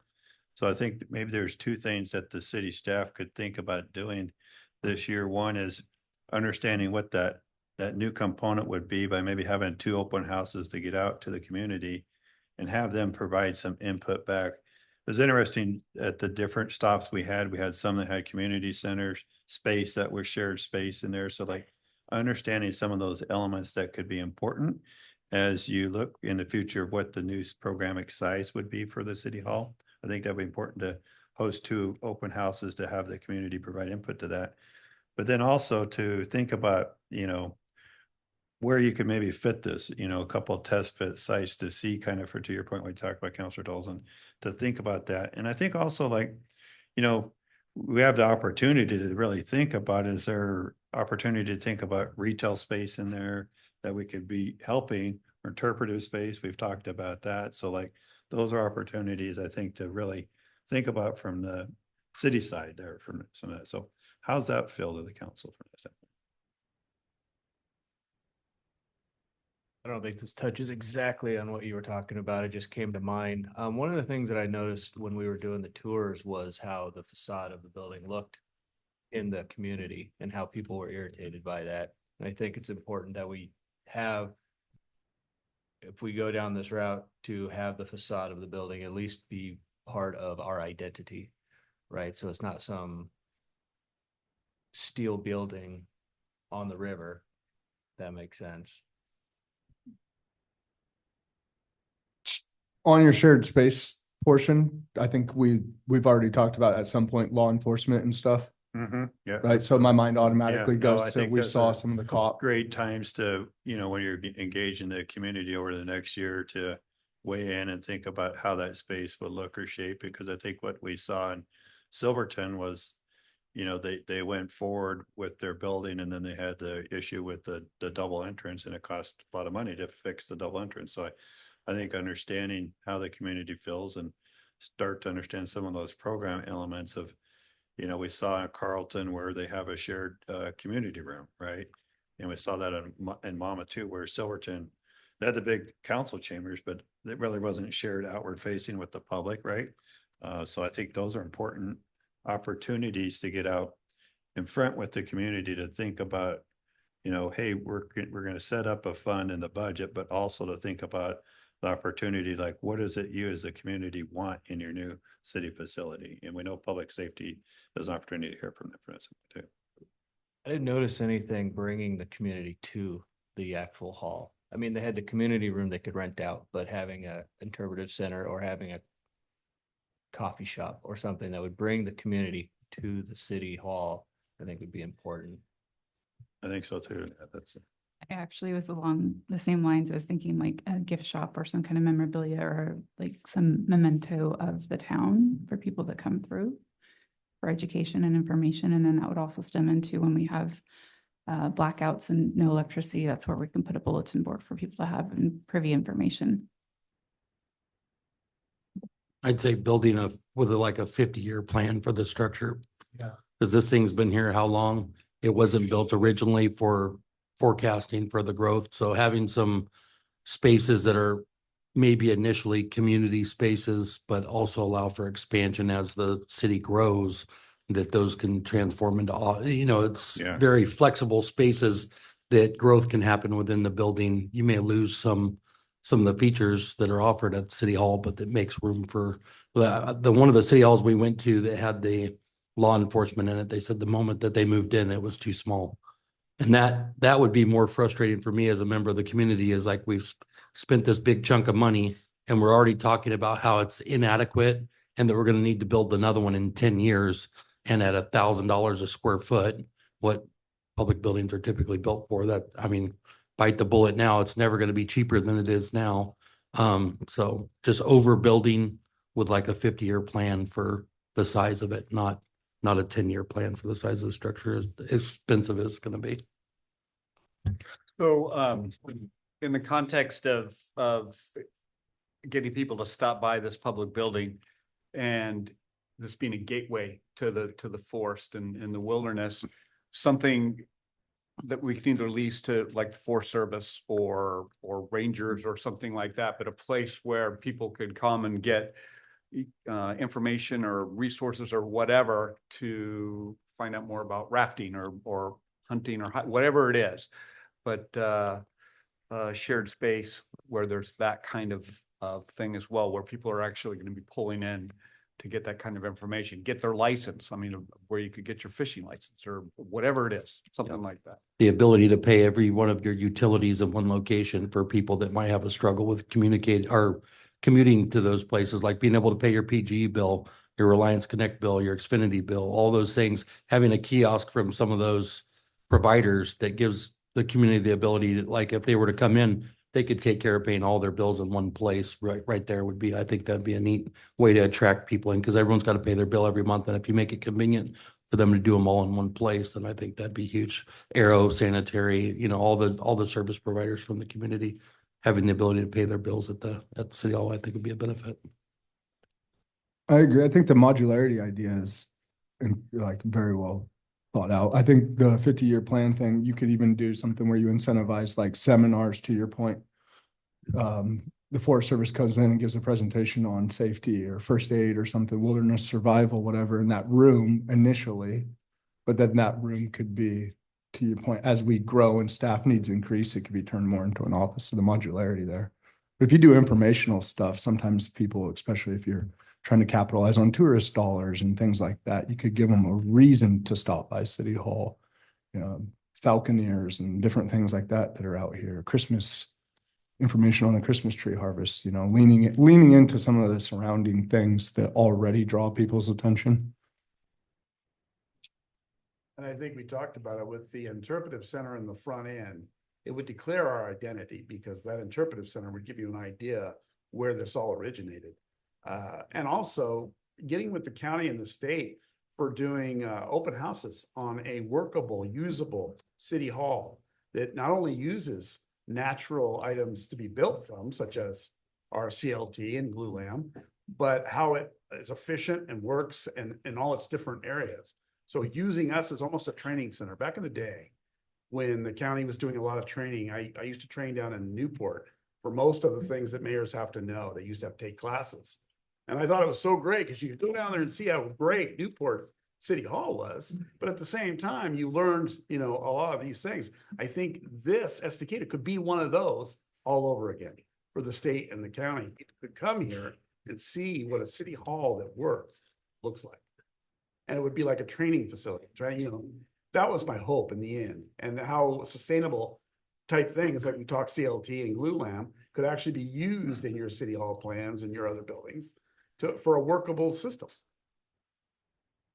Okay, so I'm hearing everyone's up for 2 community engagements and doing some test fits and setting up a budget to start as a goal for 2026 there. Is that, Melanie, you have that up there for us? Oh, okay. And for what you mentioned, John, with the like a combination retail space, might be able to offset some of the expense of the building, continue, you know, having that income until we needed that space later. It could be used for if, like, for instance, Reliance Connect wanted to have a facility or a small office in here, it's open to the public. And then when the time came, their lease went up and then we would take the space, right? capture that space back. I think that's Maybe having a small storefront for, you know, a fledgling, you know, entrepreneur here in Estacada, somebody that's, you know, might make their own products and they just, some incubator space. Something- Yeah. No, I think you're onto something. I think it's great for the city hall. Let's move to the kind of just maybe, Elena, you want to give a little bit on the Parks Master Plan process update? And I know we've talked a little bit about the timing of that. So let's talk about that. I know everyone kind of was really engaged around the parks and some of that conversation, and that Sure. does kind of relate to these gentlemen here. Can you go back to the slide that had the city hall and then it Sure, talked yeah, about, mhm. yeah, so I just want to make sure that the idea of the Harvest Market Square is part of that parks. Yes, Parks that's part of master that plan. discussion here. Yes. Yeah, okay, Yep. thank you. So we received the grant from Oregon Parks and Rec to do the Parks Master Plan. We currently have an RFP out for a consultant to come in and do that work with us. We just did a kind of question and answer session, and we had, I think, 10 attendees, so 10 different consultants. There's a lot of interest in it. And we will be selecting one soon, and then it'll go on the council agenda. I think we're planning to start it in March or April, the process that'll have several checkpoints along the way: community meetings, surveys, outreach, engagement sessions with council and planning commission to make sure that everybody gets their ideas and because this is a long range plan. So we want to look at what we want for parks long range, and then adopt it next year, adopt the new plan next year. While we're on parks, I think that the conversation on that, I think we should look at space available and things. And I was just, if this is an appropriate time. It is. We're Okay. talking about facilities. Yep. Specifically to parks. I think that one goal specifically I would look at this year is if we have an opportunity to grab space that we could even say use multifaceted as parking and stuff in the interim until we could afford to even develop into a park or whatnot. I think we'd be silly not to look at doing that. I mean, we have troublesome areas. There's a 4-acre parcel that I know of that was going to be developed, but all of a sudden can't be developed and is for sale. And what opportunities could we have to acquire something like that? It may not be developed, right? I'm talking about the Mr. Highland's property on 4th to name specifically if I'm allowed to do that. But like, if you look at that, that's a 4-acre parcel that to develop into a community would be a challenge, like because of the elevation and the roadway and the space there. But that 4-acre could be an incredible opportunity to create like a gravel parking lot with meters even that's closer to downtown that people could park at to access, or a dog park, or even some kind of kids thing. It's more than a green space and more trails, nothing against that, but it's something that we could utilize. And when we're looking at individuals like that, what partnership opportunities could we have to potentially even look at acquiring that below market value? I know it just went listed for 600,000. I don't think we'd ever, or 660 or something. I don't think we'd ever want to pay that. However, is there a way to look at gaining something like that for the city? And in the interim, we could even lean on relationships to help us haul dirt or whatnot, or excavate. There is people around the area, there is companies and private equity around the area that do care, that maybe we could offer some sort of incentive to help us. But then you have a new parking space, and then we have the property to look at to develop later on when the budget allows. But in the interim, again, in the aesthetic of like the city hall thing, acquiring something before it becomes something else, or before we miss an opportunity. That sounds interesting. Could be doable. Yeah, back over to the Parks Master Plan process. I think one of the things that as the city goes through this process and the community engagement will be real important. I've heard a lot of people have talked about sports fields and, additional.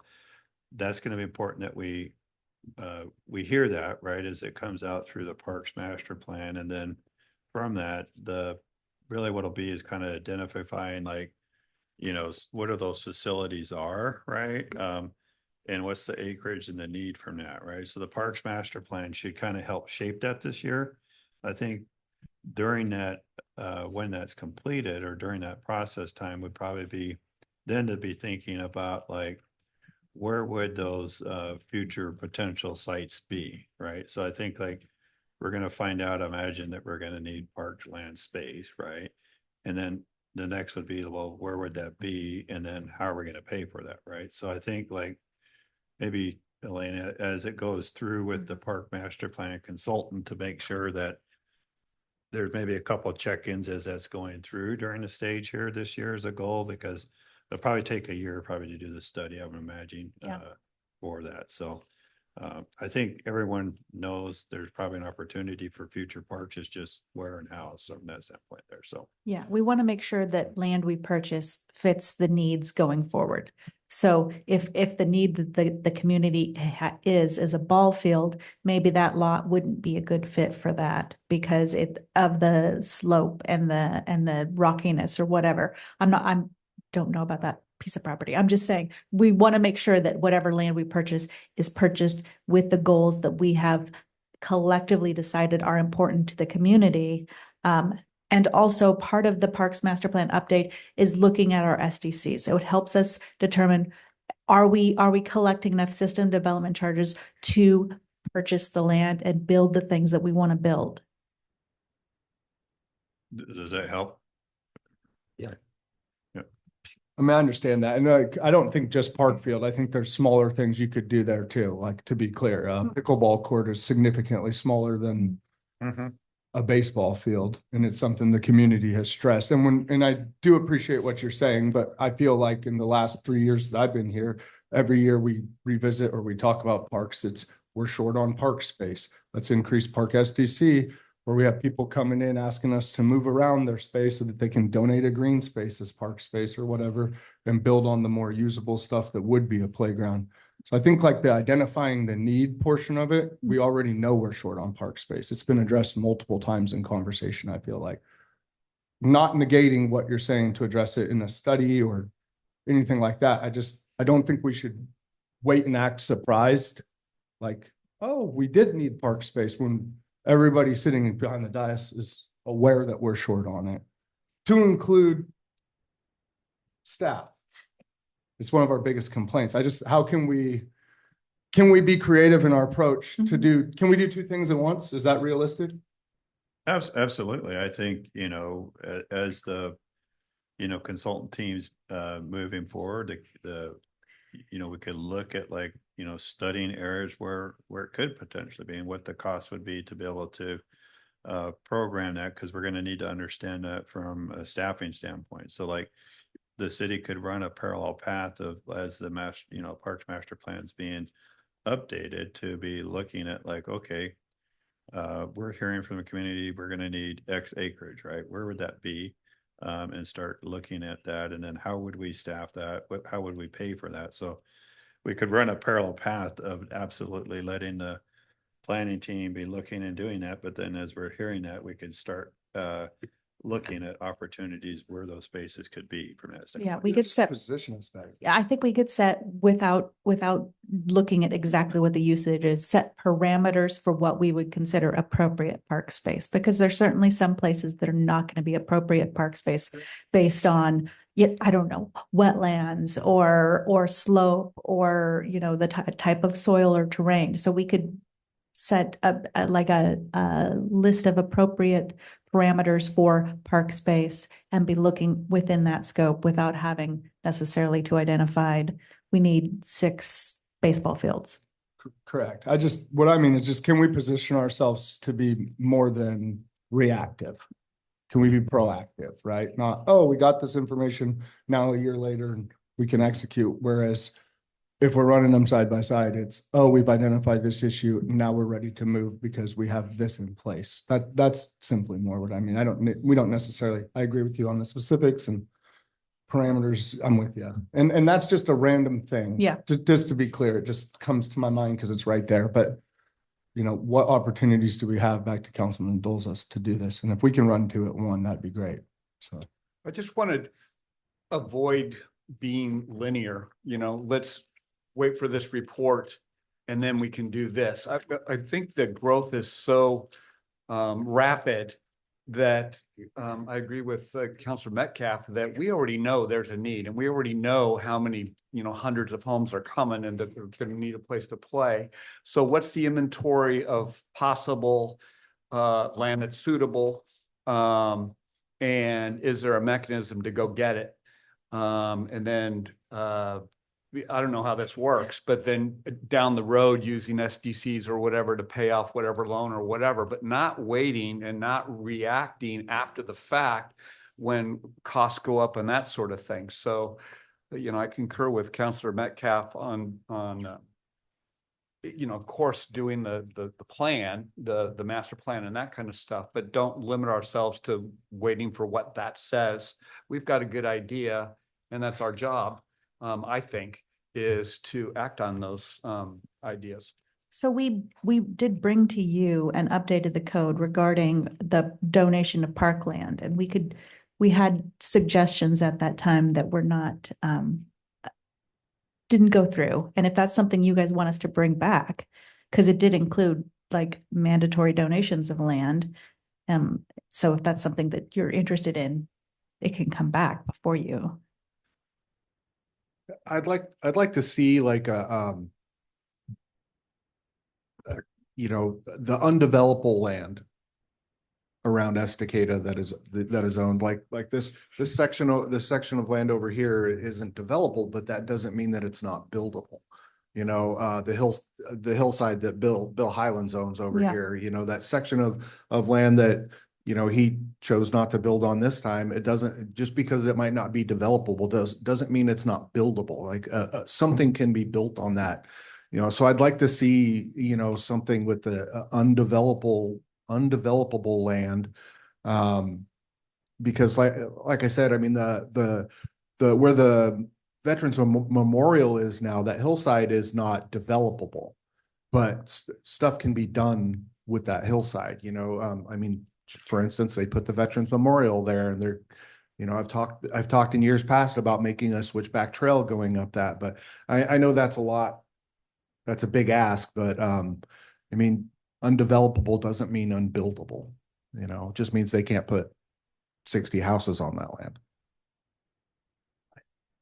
I just would like to have an action plan. I won't be here for it, but by the time the parks master plan comes back, I would like to see us working on a plan for executing on the plan the first of next year. So once that comes back and we have the information, knowing how much funds we have, if we have the ability to leverage funds going towards that from the SDCs, what the current balance of parks SDCs is. And immediately, I mean, I've been here for several years and I can't think of, you just buttoned up the library, Wade Creek Park had just buttoned up, and then we did the water area, but the what? Splash pad. But just executing rapidly after we have the information, we not getting into a situation where we do a plan and then we have to renew the plan before we've executed most of the stuff on it. Just having everything in order so that once we have the information from what the community wants, that the beginning of 2027, we can start taking action steps towards executing on the plan. Like what we could start discussing what the numbers look like right now and predict what the adjustments might be, how much money we have to invest, and what we would be interested in, like what that looks like. And then find out what the minimum, I'm sure there's a minimum size of acreage that we can find out about park space that would be required to have. I'd love to see a large park that has, green space, basketball hoops, tennis courts, like you go to these cities and they have these beautiful parks. I mean, Happy Valley's got a lot more money than City of Estacada does, but they have some of the most amazing sports cluster parks for tournaments. They have beautiful skate parks, ours are beautiful too, but I'd like to see a big centrally located space that has pickleball courts, tennis court. I mean, all of that stuff and that's going to bring the community together to engage with one another. And as it starts growing, getting people to know each other. And I think that would be really beneficial. I just hate to see, and I agree with Councilor Dolezal that, we don't have to sit on our hands for the next year while we're waiting. We could make the plan for executing what we're going to spend money on before we have the plan and see what the reality of that money is before we get the plan back. And then once it comes back, it's just a matter of deciding, this is the feedback from the community. This is what the community wants. Which thing are we going to do first, second, and third with the money that we know we have now? And then if we increase the SDCs for parks, we can project what that's going to look like, and we can start prioritizing the projects and just start checking them off. I mean, I'd love to see some great park space. And with what you're saying, also, I think we could also talk about ways that could fund itself kind of as well. Like in the park space you're talking about, if you were to lease a multi-field thing, you could lease that to baseball teams throughout the summer, for tournaments, for example. I'm not saying we don't offer it for free, but there is a way to also draw revenue off of doing this to pay for itself. So, and that's up to us to creatively figure out. Kathy, go ahead. Well, we live in a gorge right now, right? It's got horrible. There's not a lot of flat land. The contractors are coming in and buying the good land. Is it feasible in any way to put it on them as when they buy property to build? Like if we've done a study, they need pickleball courts, or they need a baseball diamond or something like that. Be like, okay, you want to build here, this is part of the requirement for Well, building. they already have that in We- the development of the parks and. We voted against that as council. They brought it to us and we It's an voted option. against it. They can either trade off their SECs for parks, or they can build a small park and develop it over a certain amount of houses. And we've already talked about this one, about taking that out, putting that in. Okay. And that's what system development charges are. I mean, it's specifically what they're for. Every house that goes in right now pays $6,500 towards a park. Well, what I was going with is. Are you saying that and they build the park and then we charge them $6,500 per house to build on their land? No, let me finish what I was getting at. So they are coming in before we have the ability to buy good land, right? So what I'm getting at is the contractors are coming in here and buying the good buildable land that they can make flat, right? Can't make that 4 acres up there flat. It's not going to work. But the contractors are out here. I mean, we don't know when they're out here, but they're always out here. They're looking, they want to buy, right? So we need to be extremely proactive. We need to get farther ahead of them right now. So how do we go about doing that? I guess that's. We buy land. Yeah. Mhm. That's We the buy it only for the same alternative. price that they're coming out. I mean, the land's for sale, we buy it. If we want park space, we just go buy it. Yeah, well, And then I Yeah. think the other question to ask yourself to your thing is, do you, and this is a serious thing, do you want the entire community of Estacada coming to your neighborhood that you just spent $700,000 on a house for no. to play pickleball because your development has it now? I mean, this is where you get into this is why we voted against it to begin with, right? And- Along those lines. Well, and that's my point, because if we don't start buying the property as it's coming, now I don't know where we are financially to be able to do any of that stuff, but just like the city hall, we're gonna start putting money aside so that when something comes up that these contractors are seeing and salivating over because it's a great place to build, right? We need to take advantage of that before they build these houses, and nobody wants an extra 100 vehicles parking in their neighborhood to play pickleball. So something Peter talked about was buying land outside the UGB. Yeah, we did discuss that. And it's cheaper outside the UGB, and you can, as long as you're not building like the bathrooms, I can't remember exactly what he was talking about. There's certain things you can't build outside the UGB, but like parks, potentially, you could do that, and that would save the city money. So Okay. what I'm hearing is that we want to position ourselves to be ready, that probably, we always budget to spend all of our SDCs, but maybe even identify as a priority for the year in that, in the budget somehow, that we are looking for property, because we do have the riverfront access project that we've been saving money. So we did the Wade Creek, that whole $3 million revamp over there. We've done the splash pad. We're in the process of getting grants and working on improving the whole riverfront trail and then down to the water. That's probably a few years out. But I think what you're saying is we need to not wait, and we need to look for property that before it's too late. So, Yeah, the contractors are doing it. They're gonna Mhm. come out here and buy it as soon as they can. afford Yeah. it, so. So I Can we think, wrap this yeah. with urban renewal? No, I mean, some could be within Is there urban overlap? renewal. There could be an overlap with urban renewal. I think what I'm hearing from the council, since I think we've beat this one pretty good, is, coming up with an action implementation plan on, to burn that parallel path with, the mass Parker plan, which to show like, because there could be opportunities, some space could be in the new urban renewal area. Some space is probably not going to be, because you got to kind of logistically look around how you place it in the city.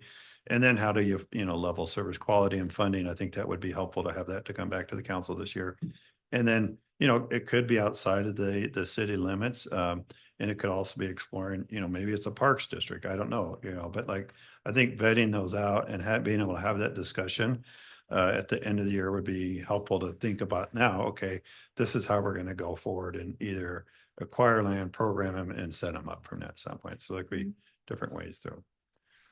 So one last thing, and then we have one of our gentlemen who did the hotel study that's going to present that to you here.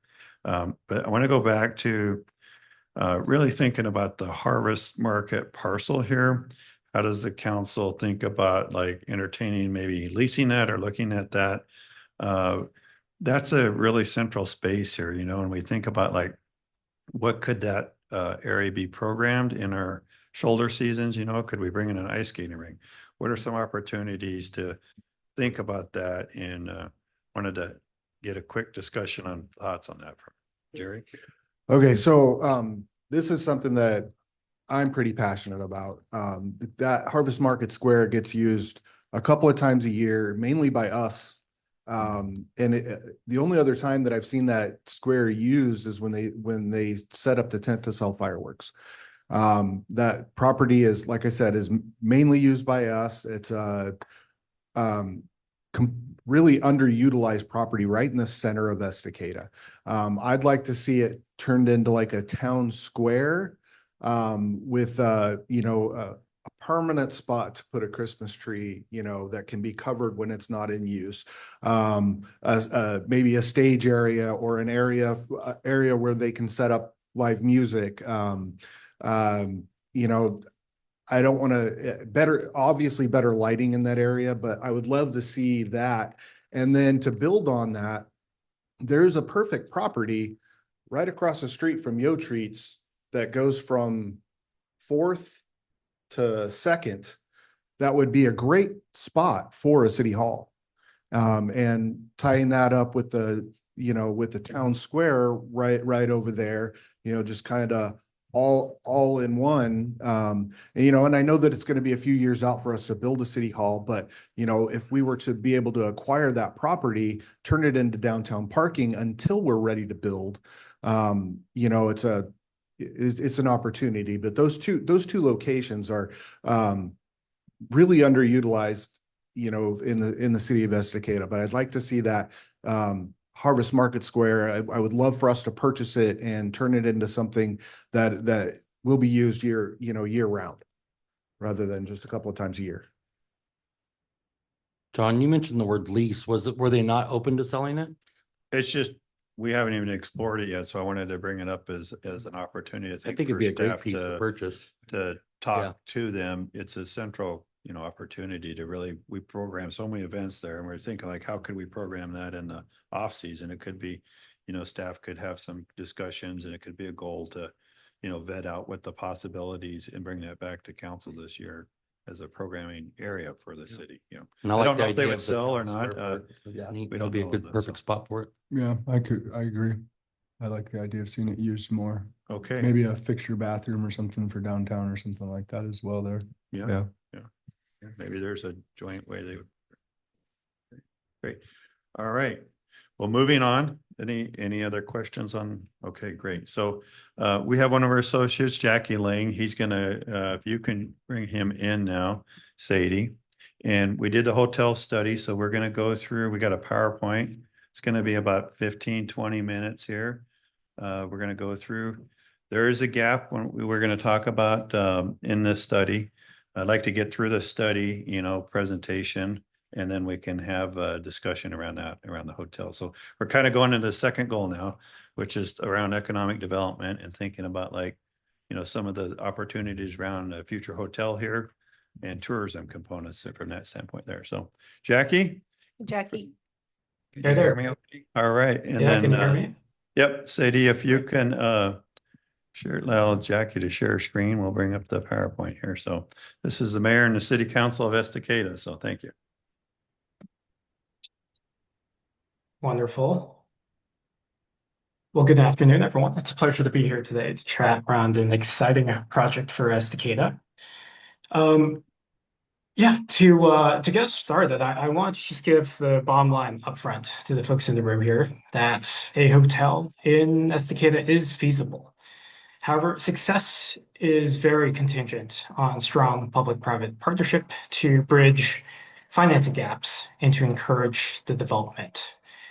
Now, to give you sort of a high-level overview of our study here, our study identifies sort of three critical insights that helped sort of define this conclusion. Firstly, that the Mount Hood and Columbia Gorge region that SK sits in is a strong performer in terms of tourism and accommodations such as hotel.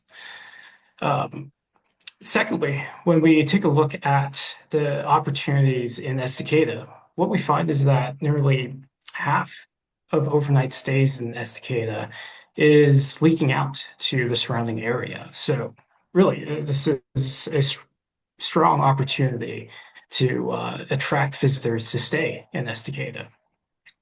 And finally, with that opportunity, and after doing our financial modeling, what we found is that there are two viable paths forward. Firstly, is pursuing a hotel, which could maximize the long-term fiscal impact, as our modeling found that there is an estimated 6.5 million in tax revenue that will be generated over 30 years. Or alternatively, a outdoor hospitality model, which is a lower risk and lower capital option that would be financially safer from day one. So with those high level insights in mind, I wanted to walk you all through the data that helped lead us to these conclusions. And yeah, excited to walk you through today's presentation. It'll be structured in 4 parts. We will go through a regional overview, chatting about of course, the Mount Hood and Columbia Gorge area, as well as the sort of state and country macroeconomic conditions. Then we'll dive into the Estacada lodging market, where we will take a look at the supply and demand of lodging in the city. Thirdly, we'll go into our financial modeling results before we conclude with some recommendations on the roadmap ahead. So to understand the context of where Estacada is heading, we typically look at the big picture here. For this study, we looked at 3 specific macroeconomic indicators for Oregon and the country more broadly. We chose these 3 because hospitality research shows that these 3 indicators, GDP, inflation, and unemployment, are strongly correlated with hotel performance.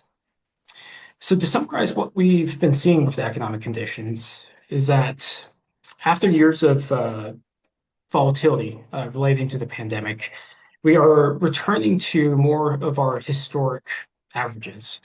So when we take a look at GDP growth at 1.2, which is a little slow, but still positive, and inflation at 2.5%, which is almost exactly the 20-year average. And when we see unemployment, which back in November was 4.6%, and slightly increasing since then, but still below the historic 20-year average, what we find is that the numbers are really where we expect them to be when we think about it in these long-term 10 to 20-year horizons. Now, we won't forecast future growth here, but we could safely assume that so long as these conditions remain stable and aligned with these historic averages, that the hotel performance will likely follow that same and predictable path over the same period. Now, regardless of the macroeconomic conditions, what is very certain and clear is the local impact of travel. In 2024 alone, the Mount Hood and Columbia Gorge regions saw over $523 million in total travel spending. This supported nearly 5,900 jobs and generated over $27 million in annual tax revenue that stays right here in our communities. So when we take a look at that top line figure of that $523 million, over the last few years, what we found is that the region experienced a very strong V-shaped recovery following the 2020 pandemic. And not only have we recovered, but we're actually reaching new record highs in terms of travel spend. Travel spending is up $76.5 million, nearly 18% since 2019, which is very promising, again, for folks interested in a hotel and accommodations. So what's driving that growth? And it is accommodations. Since 2016, the lodging category has driven nearly 52% of all of the spending growth in the Mount Hood region. This is proof that visitors are willing to spend money in this region. So when we drill down into that accommodations category, what we find is that it is paid lodging. So hotels, motels, and short-term rentals that has really grown.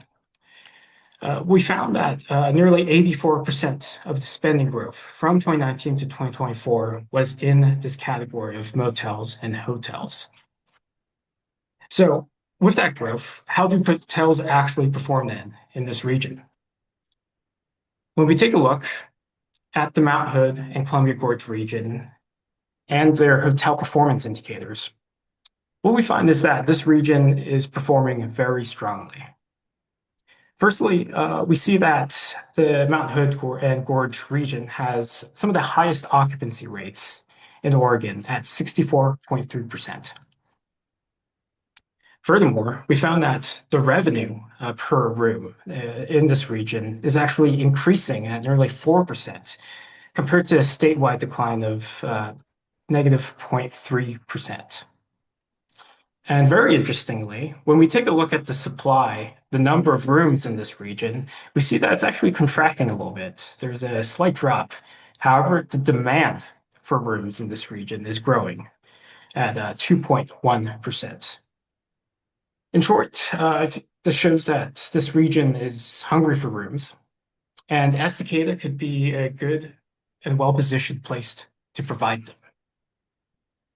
So when we actually take a look then at the Estacada area and taking a look at their hotel figures, what we actually find is that Estacada is showing record high room rates. So the dollar amount that they were able to charge, as well as record revenues per available rooms. Interestingly, when we look at the occupancy rates, it is at 60.4%, which is a healthy range for hotels. Typically, a good range is anywhere between 60 to 70. But the historic average for this Estacada area is 62.6%. So this really shows that there is willingness to spend money in this area, but I think the next major question is whether Estacada has the right product, the right sort of hotels that can capture it. So this brings us to looking at the broader lodging demand for Estacada. Again, as we mentioned, if the rates that hotels are charging are high, but occupancy is sort of declining, what this sort of suggests is that there could be a mismatch between supply, the types of rooms that are in Estacada, and what travelers want. So to understand this gap, we want to take a look at the supply and demand of lodging in Estacada. We analyzed data from Placer AI to get this sort of visitation funnel and to understand how many visitors actually end up staying in Estacada. So from the study, we found that over 364,000 visits occur in a year in the Estacada city boundaries. And of those visits, 82,000 of those are unique individuals. And from those unique individuals, this ultimately boils down to just over 29,000 overnight stays. So this 29,000 annual overnight stays figure is this baseline demand that city needs to capture. So when we take a look at the demand and we compare it to our actual supply, what we see is a sort of interesting opportunity. Now, Estacada has 4 providers of short-term lodging. And on paper, Estacada has about 51,000 raw room nights available. So that's the number of nights, 365, times the number of rooms that are available in this area. However, when you actually adjust this 51,000 figure with the rooms that are actually being used for short-term stays, such as for folks visiting and not for long-term residents, what we find is that our effective supply of room nights is actually just above 15,000 room nights. So this 15,000 is the core supply figure for Estacada. So this brings us to this critical opportunity that we've identified within Estacada. With over 29,000 nights of demand and only 15,000 nights of supply, what we're finding is that over 50% of our overnight visitors are leaking out into the surrounding areas. This 51% represents nearly 14,000 visits, and these are visitors that are then eating in other cities and paying lodging taxes in other cities, and represents a major opportunity for Estacada to try to recapture a greater share of that revenue by providing a strong product here in Estacada. Now, furthermore, to corroborate our data analysis, we wanted to actually get a sense of those on the ground.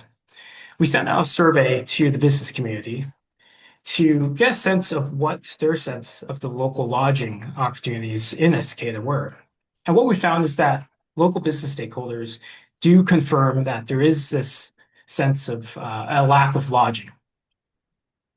When pulled on the current availability of lodging options within Estacada, stakeholders rated the availability at an average rating of 1.5 out of 5. 86% of respondents rated current lodging options as either poor or very poor. Now, some promising news is that the support for new development is high, with an average rating of 3.9 out of 5. 57% of the business community was either likely or very likely to support some sort of new lodging project.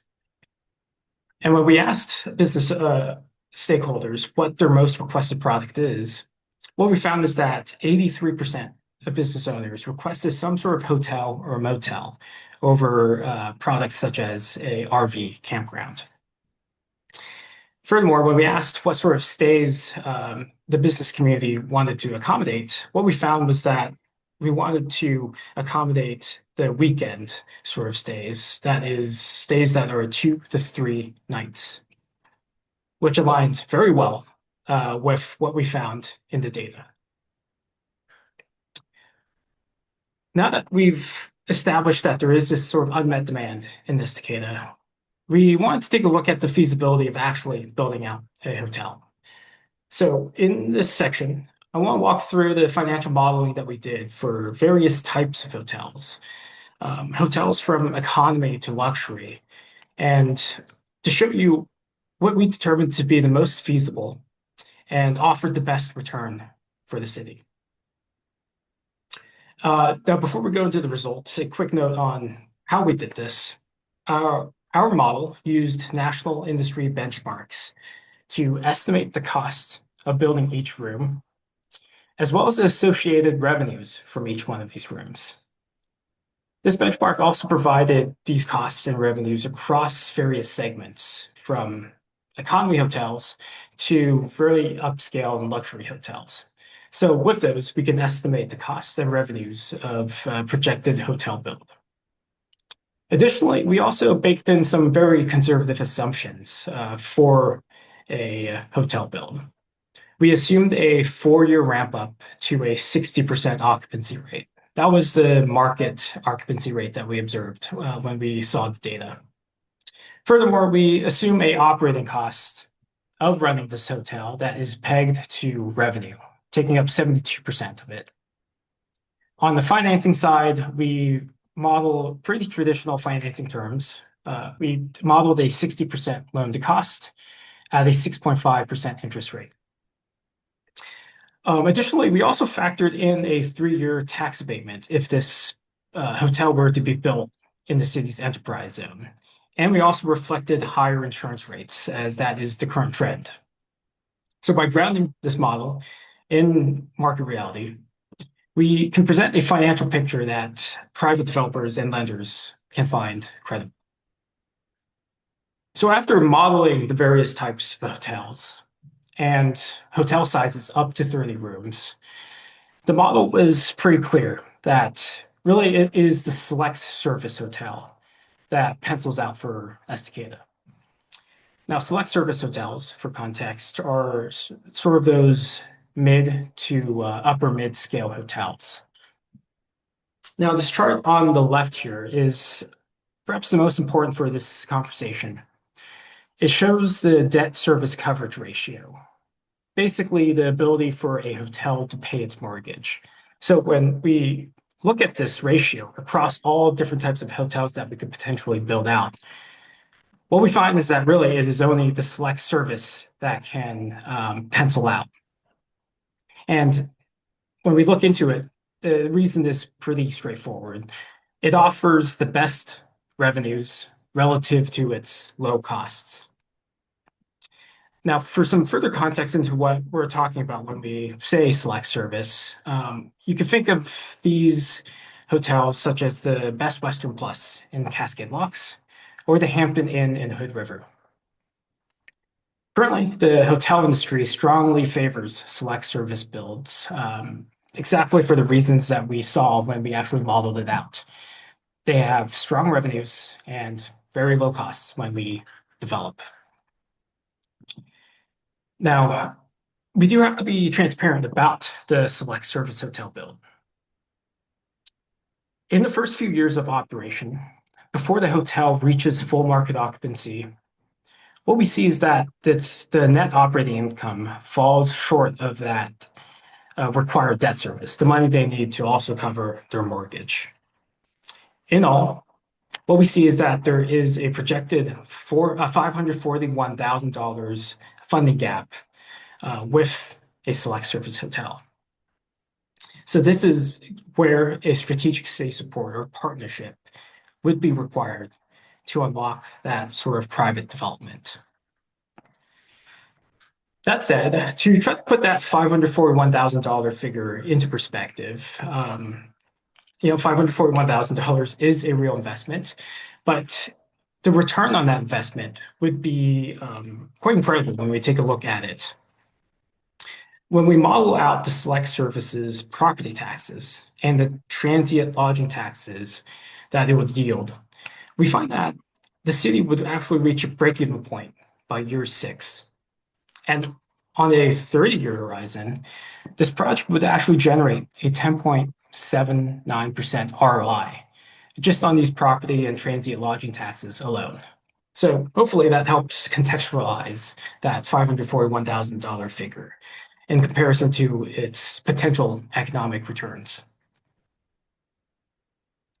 Now, understandably, gap financing is still a risk.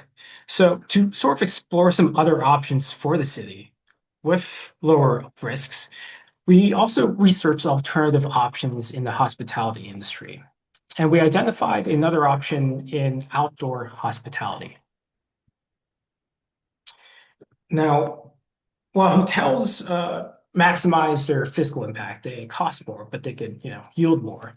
Outdoor models are typically cheaper and can oftentimes return revenues that are comparable to hotels. So when we look at outdoor hospitality and successful outdoor hospitality, there's plenty of examples here in the Pacific Northwest.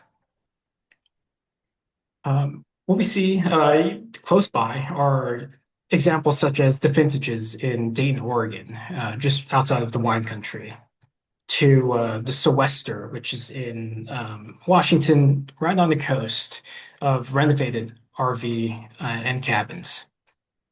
Furthermore, there are even these options that are increasingly common these days, for example, the postcard cabins, which offer very high returns for a relatively low cost.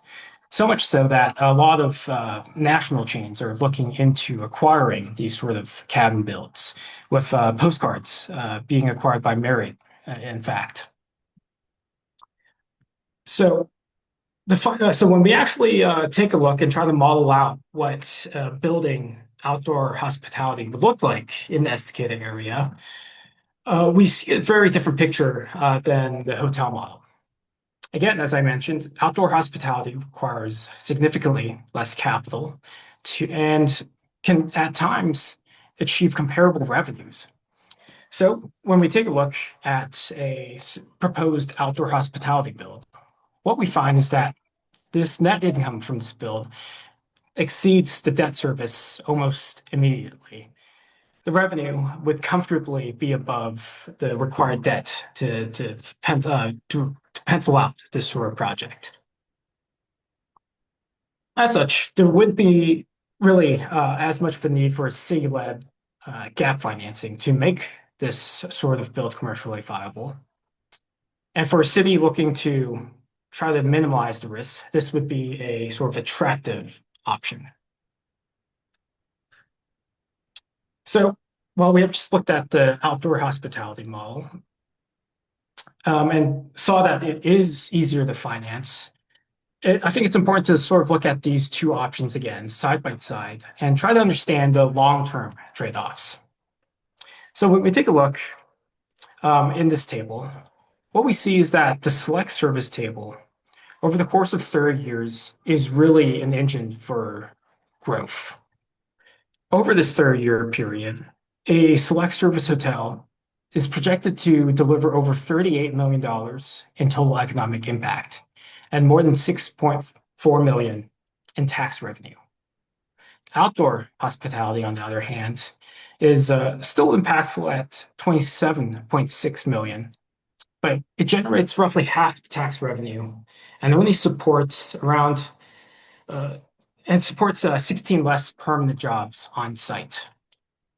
So really, the decision here is about balancing whether we want that long-term high reward fiscal impact against the lower capital profile of a outdoor hospitality build.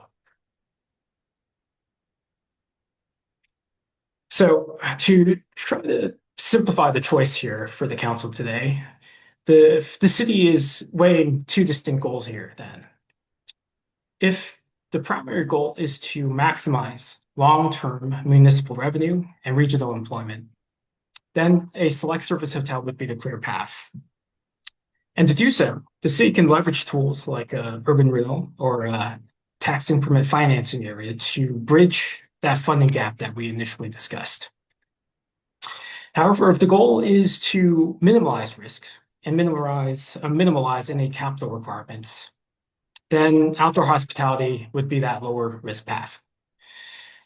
This model, however, would be a best fit for a sort of large and non-traditional site, something like the old mill in Estacada, where standard construction costs might otherwise be prohibitive. Now, regardless of which model the council ultimately chooses, the feasibility is ultimately contingent on site selection. So we've identified two primary opportunities for site selection.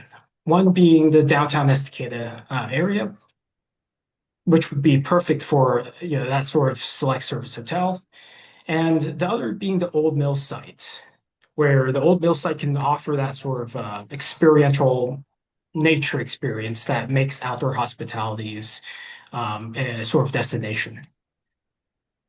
So with either option, we want to emphasize that it is really securing that site that would be the utmost priority. So hopefully, with the data that we've presented, with the feedback from the business community, hopefully I've been able to argue that the returns and the potential positives of a hotel build is attractive here. That said, the recommended next steps for the council is quite clear. It is to determine the goals, whether it is a high impact hotel or a lower risk outdoor build.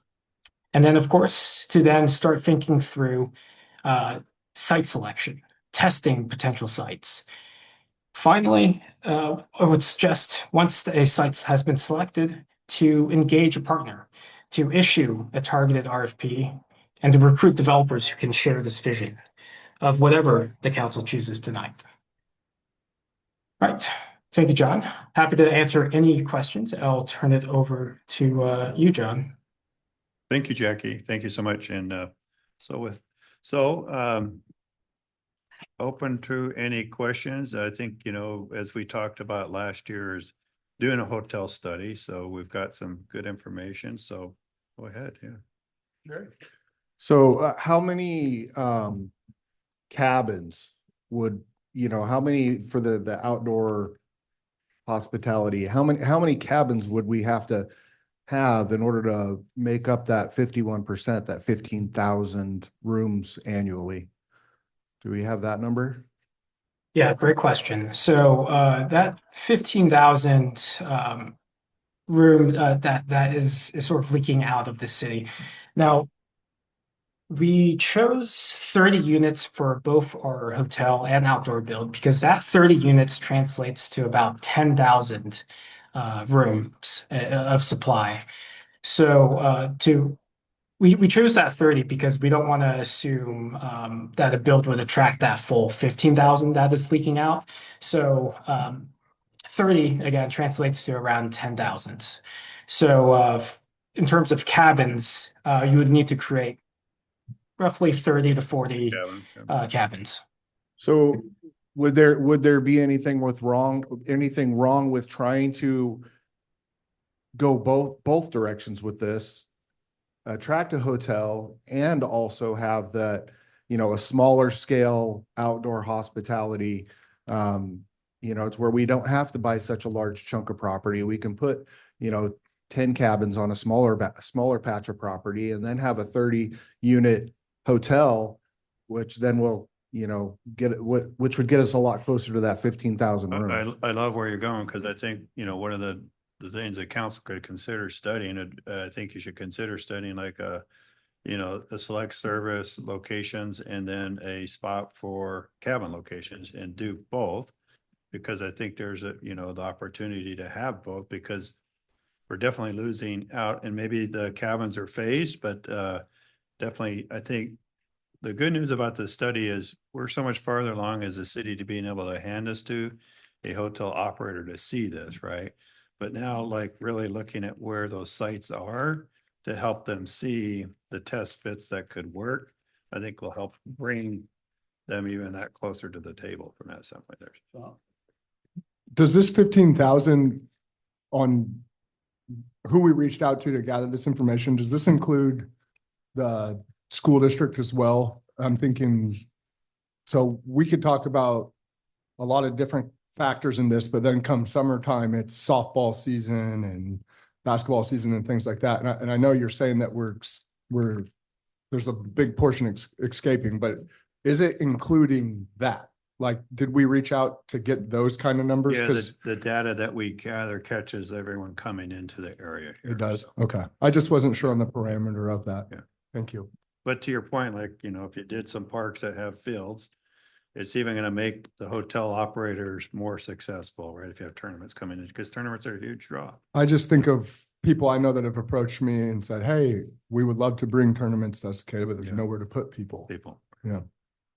So in the context of the select service segment, the bulk of the available rooms right now or over at the Red Fox, and where does that fit in the segments? And do those rooms, how many of those rooms would actually count towards a select service level of accommodation? And then where I'm leaning is 30 enough? Because it seems like the gap is much greater than that.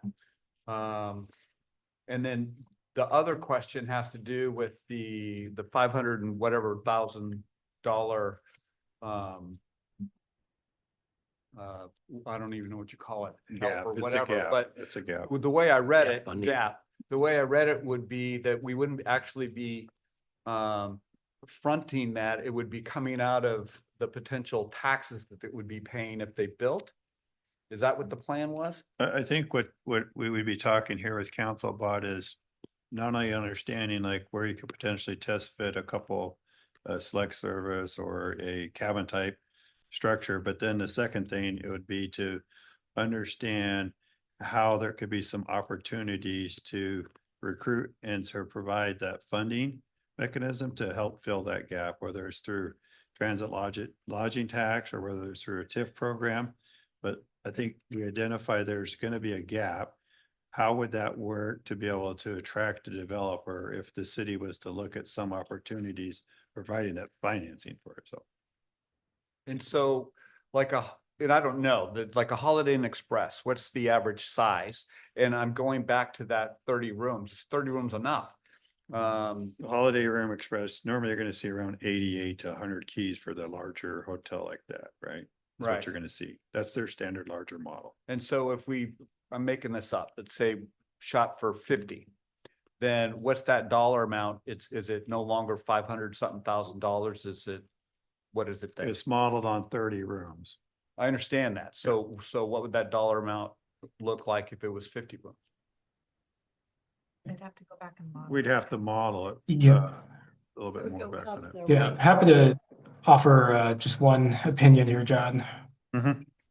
Yeah, so of course, if we increase the number of rooms, there's economies of scale. There's likely going to generate more revenue just because of the number of rooms, and then the cost would be you'd likely see that gap decrease. However, the risk that you run into is whether you can maintain that 60% occupancy rate across time if we look at larger, like 50 to 80 unit hotels, just given the number of actual visitors that we're getting in the Estacada region.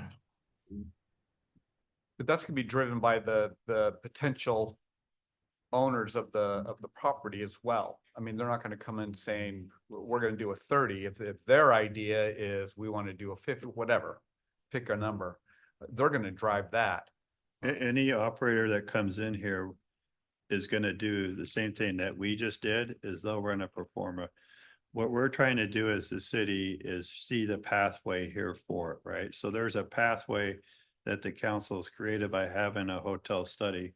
A lot of cities don't go through this exercise. So having on your website is going to attract now hotel boutique operators that in the Pacific Northwest, right? Now, if we go to the next step this year, is thinking about like, where's potential areas within the city to do these elements? That even makes them further to be having the conversation. They see a clear pathway to come in. They see the demand here. They see, okay, here's the way we can do this, right? So that's what we're trying to do to be able to get the hotel provider operator here. Does that help? I'm kind of with Councilman Dolza on that. I would like to know what the difference would be to 50. I think 30, we'd be sold out potentially a year in advance on something like that where people couldn't even get in. We can model 50. I mean, if that's something the council would like to do, And we with- can model 50 and an 80. Communications, if we put it out there, because I mean, like with your number, how many people are we missing that like say are local-ish? I'm gonna say local-esque, right? That just know Estacada doesn't have hotels without a Google, so they don't even participate in this. They already have their go-to spot. So if we were to advertise that now there's this Best Western Plus or whatnot, to your point, right? That I think that I think our number would go up from that 15,000. I really do.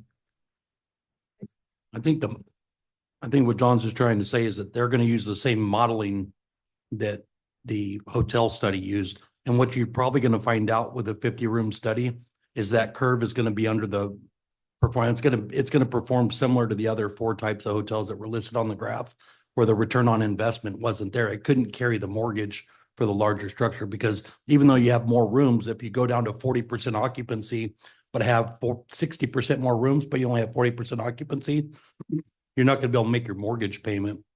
And so that the number he was using, the 30, is I don't see how that connects with a select service hotel, because I've never seen a select service hotel with 30 rooms I understand the math of the graphs and everything and why the 30 rooms was used.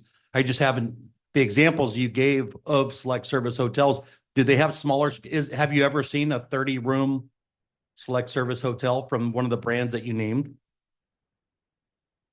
We'd have to we'd have to do some research, Okay. But I think what we're looking at, for us, right? We're looking at the operators that are operating, 30 to up to 80 type rooms that are in the Pacific Northwest, right? So we're Yeah. trying to get their attention that like, they're not going to take the time to study it like you have done to say like now, when we talk to a hotel developer, they're like, oh, wow, this is interesting. So, hotel operators, they start looking out a couple of years of like where they want to be, right? Yeah. They don't just get up tomorrow and say like, oh, let's go to Estacada. And so what we're trying to do is think about like, how do we get out there outward facing that there's a demand for a hotel component here, right? So having that study is great. And then if you think about like, how do we go forward over this year and look at some opportunities to be able to say like, it would fit in these locations. Oh, okay. And this is raw land in these areas, right? So then that gets them to be thinking when they're sitting there having a discussion with their site acquisition team, like, you know what, there's a lot of work, interesting things happening in Estacada. They've got a market study. We've got this product. Let's go look at this and see if this fits for us in our area. So that's what we're trying to be able to help build that awareness and be able to reach out to those folks and say like, by the way, they'll all do the same thing, but the good thing is that, we're ahead creating this pathway for them to see opportunity to come here for it. Well, and you'll get them salivating with this Yeah. because this is a test model. Once you get this on the ground, it'll be a very short span in between the time that this is built and it actually proves itself to the time you get another buyer in there that wants to build one. This is a good model. This is a good start. Best Western Plus, I have a tendency to know that Best Western meets kind of the topography here with the whole log thing. They do a lot of their hotels that way. It would be a buy-in automatically. You're going to get a lot more than the data shows because you're going to increase your wintertime tourism exponentially. I mean, you're going to have tons because they're going to come up here now. When they come up here to buy a Christmas tree, it's stay for a weekend. It's not going to be just come up, get the Christmas tree and run back to town. There's going to be a lot of people that come up here for sports. It's going to increase that number that AI and the rest of them don't have any knowledge of. So they don't know what we have coming up here. So you're going to see a massive increase. But like I said, this is a good test model because like John said, you get this on the ground and they're going to be sniffing at the door. And some of them will make a commitment bigger than the one you want. You just have to decide if that's the one you want. Like, Just to clarify, that 10.79% return on investment, that's year over year for 30 years, not 10.79 over after 30 years, correct? I believe it was year over year, yes. And then for the gap funding, to clarify for Councilor Dolzall, that is money out of pocket. The 3% abatement for the enterprise zone was cooked into the numbers as far as like not added to the expenses for the improvements on, are you familiar with the enterprise zone? So enterprise zone is like a land is being taxed at $50,000 a year. And you put a $4 million capital investment on the improvements on it. Those improvements aren't taxed. All the underground is taxed and the property is taxed, but the improvements on the property are not taxed. They're abated for the first 3 years by bringing at least one job if it's a new business coming out of Clackamas. And so I think those were cooked into the numbers. How would that apply to the outdoor model without, I mean, were that 3% abatement in those numbers as well? I don't know. Yeah, but yes, you're correct that the abatement was baked into that select service. So even after the abatement, there's that 541,000 gap. For the outdoor model, we modeled it with or without, but yeah, it would have to be built in that enterprise zone. So I believe the figures presented do not have that abatement in it. The what presenting? And the For the outdoor hospitality. Okay, the got outdoor it. doesn't have it in it. Got Yeah. it. And what was the location? I like the idea of the select service. Where was identified in the downtown area for the select service? I just think we would want this year's councils to test some areas down here, Yeah. like we could Yeah, one of the goals, I think, for the council now is like, you know, if we test fit some of these areas in the downtown, we have underutilized properties here. There's a massing, so then that is just one step further of getting the hotel operator to see like, oh, a 30, 50 unit hotel could fit on these parcels down here. So that really helps to. I'd love to see one near the river myself. Downtown is not in our enterprise zone. So just something to consider. We could look at changing that later, but it is not currently in our enterprise zone. I'm assuming there was no traffic study done for parking and for access, because It's great that you bring that up because I think at the same time, one of your goals could be to do a downtown parking study here, because anytime you say a hotel, people are gonna be like, oh, why we're gonna park it, right? But I think you want to be able to show both people like, hey, we have ways to park. I mean, it's in the evening after 5 o'clock down here, it's pretty dead, right? So let's face it, like we want to create a parking problem. We don't have a parking problem downtown at night right now. So, you know, if you have people coming to stay, you want to show like, you know, can they do tuck under parking? What's the parking within some of these sites too that we would test fit, right? So a lot of that parking could maybe be solved too. So a couple of sites come to mind right away. The Ranger Station, you know, right off the river would be a great site. The Bennett's Tire over here would be another, I think could be another usable site for a hotel. Those are just a couple of sites that just come to mind right off the top of my head. So I hear we're in concurrence for test fitting a couple sites for the hotels. Yeah, does it have to be downtown? No, I think do test fitting on, you know, 4 sites, couple different spots around the town, you know. I mean, my mind moves to, again, just thinking forward, right?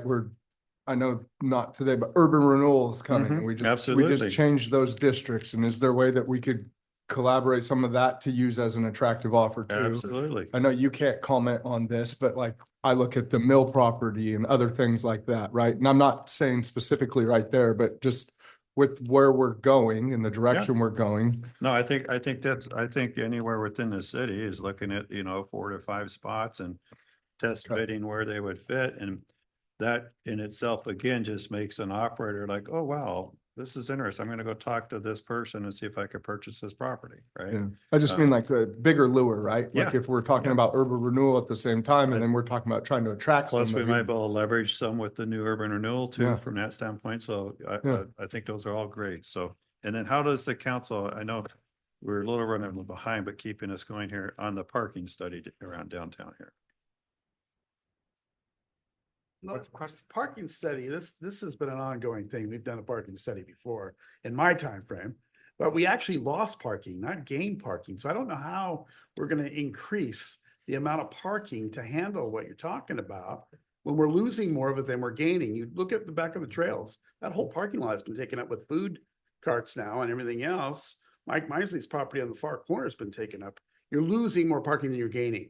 So a parking study, again, to show that we're losing parking, to me, just seems like a waste of money because they're not cheap. Buy space for parking. Yeah. That's what I'm saying. Instead of that, start looking at let's- properties to purchase for parking. Maybe that would be more within, than maybe I'd the be parking interested in. study is instead like, what do we have and where can we acquire more spaces? Yeah. Rather To than- help with. Yeah, it down. we know Back it's a to- problem already. We're identifying properties that we can utilize Identify for for parking. future purposes. parking. You know, going back to what I said earlier, talking about City Hall, there's perfect property right there that, you know, we could take up, utilize as parking for the short term until we're ready to build on it, you know.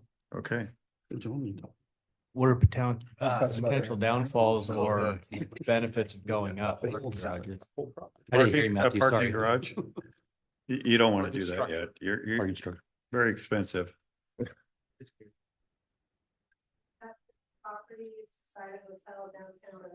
Yep. Yeah, in- Yeah. yeah, I'd Find say some more inventory on spaces. purchase. Identify potential properties to purchase for parking Yeah. Yeah. More specifically. More parking. or better utilize existing properties. Because if you come down here at an event, Christmas, you'll quickly see that 5 o'clock doesn't matter for parking. I mean, people are parking at the top of the hill and walking down, parking in front of people's houses to come downtown. So The Reliance parking lot that doesn't, that isn't allowed to be used during, during events would be another property that, could be looked at if they would sell that big parking lot over there. Mhm. Yeah, across from Yeah, High School we need to Pharmacy. add parking. All right, I think that, Jackie, thank you. Great. Thank you, Jackie. John. Yeah, thank you, members of the council. Thanks again for the time. And if there's any questions, please do not hesitate to send them Jackie, over. have you ever been out to Estacada? I mean, I grew up in the Milwaukee area, so I've been through a few times. All right, good, good. Well, Come out, we'll get you fantastic. some barbecue. That's right. Oh, yeah. Please do send the recommendations. Great. right. Right. Well, thank you again. Have a productive rest of your meeting. All right, great, thank you. Okay, so I think that wraps up. Do we want to take a 5-minute break or does everyone want to keep going? What's your? 5 minutes would be great. Okay, Yeah. thank you. Okay. So also within there, since we just finished talking about the hotel back here again, we wanted to talk a little bit about thinking about doing like a tourism strategy, tourism plan, get your input, thoughts on that. We know, there's a lot of opportunities to think about. What would that look like? How would we look about kind of attracting that? So I'll stop there and get some of your feedback and thoughts like from council on that for this year. Go ahead. I think we need to capitalize on the events that we need to capitalize better on the events that happen around Estacada. Disc golf event that happens at McIver Park every year, the whitewater event that happens upriver every year, the qualifying marathon that our Parks and Rec committee put together in the city of Estacada. I think we really need to try to capitalize on those things better than we have in the past.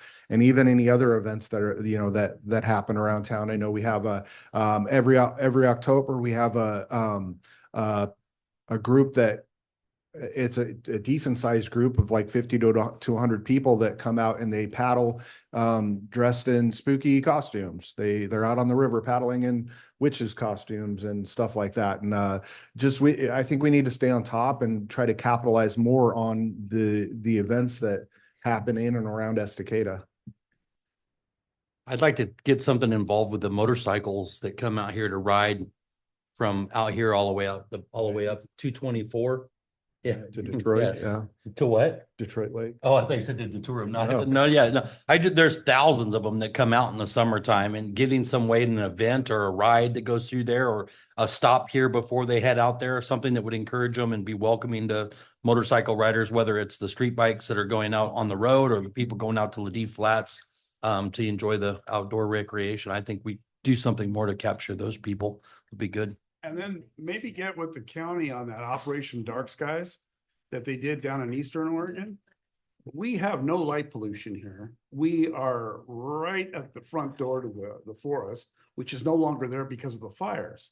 So we've lost a lot of tourism to that alone, but to gain it back, go into the Operation Dark Skies where we take star tours up there with, maybe wine and dinner and use one of our local restaurants to supply dinner and talk about a winery, maybe getting involved, but start that process so we can get more tourism here during the summer months that we've lost. I heard somewhere also at one point in time, we placed second and it ended up giving it to Eugene, but it was, I believe, and you might actually know that, I believe it was the Iron Man event or something. The Spartan race, it actually went to a small town up in Washington. They were looking at Ladue Flats as a possible area, but because we didn't have anywhere for people to stay, we lost out on that. I think Eugene though, specifically, I didn't know about the Spartan race, but Yeah. the Iron Man event, I know specifically looked at here and we were very, very close, but then they ended up going to Eugene, but that contract is up from what I understood. So what kind of, traveling, even the Spartan race or whatever, what kind of traveling races or even look at all the forests. Could we put an ultra? There's all these ultra runners nowadays and things like that. They're hyper aggressive. So can we attract using natural resources and scenery and then make an event out of it. We have the guy that's got the map around town or whatnot as well. Like, there's just different things with that I think we could literally just spend more of our resource, even in with now we have communications. We didn't have that, right? So putting that out there, I think we could draw a lot more, not to mention fishing. Fishing and boating. I think that heavily relies on having a place to stay out here. Hotel. I think once we get something like that out here, that will explode. What is I know Promontory isn't us. I know it's privately owned or leased or whatnot, right? It's what? PG. Jay, Gabriel actually leases it from PGE. And he operates the gift shop and the camp area right there during the so many months up until like late October. Yeah. And then he closes it all during the winter and then opens it back up. So is there a collaboration opportunity there to utilize Promontory more? I know it's busy as far as boat mooring and things like that goes in the summer, but there's a big stretch there that PGE already has like a service road that I know some people do the Estacada Best or something. It's like a 7K or a 10K or something. Yeah. Yeah. I just think along lines like that. Is there collaboration opportunity for stuff like that? Talking with Jay and setting up a station for something like that would be easy enough. To your motorcycle point. Yeah, maybe say if you could put the slide back up so we can. Come on, Sadie. Tighten up. She had her 10-year Gotta yet. crack, gotta crack the whip. She had her 10-year yet. To develop a tourism plan. Tourism plan. I've been, the last few years, I've been, we partnered with the chamber, they were doing outreach, they were doing marketing. And then I contracted with a private company, another different company to kind of keep going with this outreach, especially in the shoulder season that we're talking about. The Whitewater Festival in the spring and there's the Mushroom Festival in the fall and the disc golf too. This call. The disc golf world championships are coming next year. And so maybe putting together a plan, so I'm not just shooting at random things Yeah. to try to, maybe we should do that. And I don't know how to do that, but I'm sure somebody knows how to do that. Can we get any help from the county if you were to reach out? Is there Yeah, still we can. a tourism part of that that's still in function? Absolutely, yeah, I think like coming up with this, working with Mount Hood and Travel Oregon, but also, what I heard from both of you, like the motorcycle, the lake, the opportunity, like what are the events and then what are some of the other tourism strategies to think about from how a city could, not only host, but then promote and then help bring them into our downtown area too. So, Yeah. So Communicating with the Frisbee golf people that are actually running the event and scheduling an event in Estacada that coincides, that accommodates the scheduling. Like something after it finishes and they do maybe an award presentation for or the even medal have a- presentation or whatever, bring them into the city and Absolutely. celebrate that whole event Yeah. here, bring them into town. Yeah. Instead of just having something happening at the same time that we try to attract them, like literally work side by side with the event people that are coordinated and get them over here. I think that gets it for development and tourism and economic development. So let's move on. Did we talk about grocery stores at all before you move on from economic development? Sure, we can talk about grocery stores. I mean, Talk about it every year. I know, I know, but it's still the number one complaint I hear is the grocery store. It is the largest thing. And then with us talking about looking for available land and different things like that, I think we've done studies. I understand that. But, can we get creative here and look at boutique stuff like, I know this is a stretch, but like, let's talk to Trader Joe's, right? Somebody like that would crush out here. It's affordable still. And it's not something that's a bigger ticket item. Now, typically Trader Joe's is in much larger cities historically, but are they willing to entertain eating a market, because I mean, you're talking about there's 2 locations within 50 miles of here for that. And that's just a random smaller grocery store that comes to my mind that's reasonably priced. That's why I We referenced did that. but We did that before and we got Dollar General. Because that's the type of that with our population, those are the type of grocery chains that look at places like us. Yeah. John, you brought up the other day, I think in conversation with me, Winco. Mhm. Now, Winco is an employee owned, okay, and their operating costs are based upon a council made by their owners, which are the employees. So getting them to come to the table and entertain the idea of something that would work here, because I've already approached Fred Meyer and I've already approached Safeway. And both of them have the same comment. Well, you're too close to Sandy on one. And the other one said, well, you don't have 65,000 and above to warrant us even considering building one. And then Safeway came back to the table and they said, oh, we're interested. So let's set up something. And then the problem with Fred Meyer buying them out and not going through, they backed out. So getting a grocer like that, it's not possible. Not going to happen. They're not even going to come in and entertain it.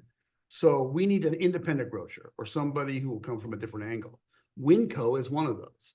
And it won't, I mean, Winco out here would actually work because there's not one anywhere close. And it branches all the cities, so you could include all of that into the perspective. I don't know. It's a It seemed like destination store. People go there because of how economical it is. So people will Yeah. grab, I mean, a lot of people from Estacada go to Winco and Gresham or Winco and Yeah. Clackamas. I understand that. Green City. Yeah. Yeah. I go to the one in Oregon City. What about Costco on that same front? Like, I know that their conversation was around Sandy is who they ended up picking, but I've not seen it go in No, there. they canceled I've not that. seen it built there. Could we have a conversation with a Costco type I thing? think maybe we could do, an independent, like, it's an independent operator, I think that we'll be retracting, right?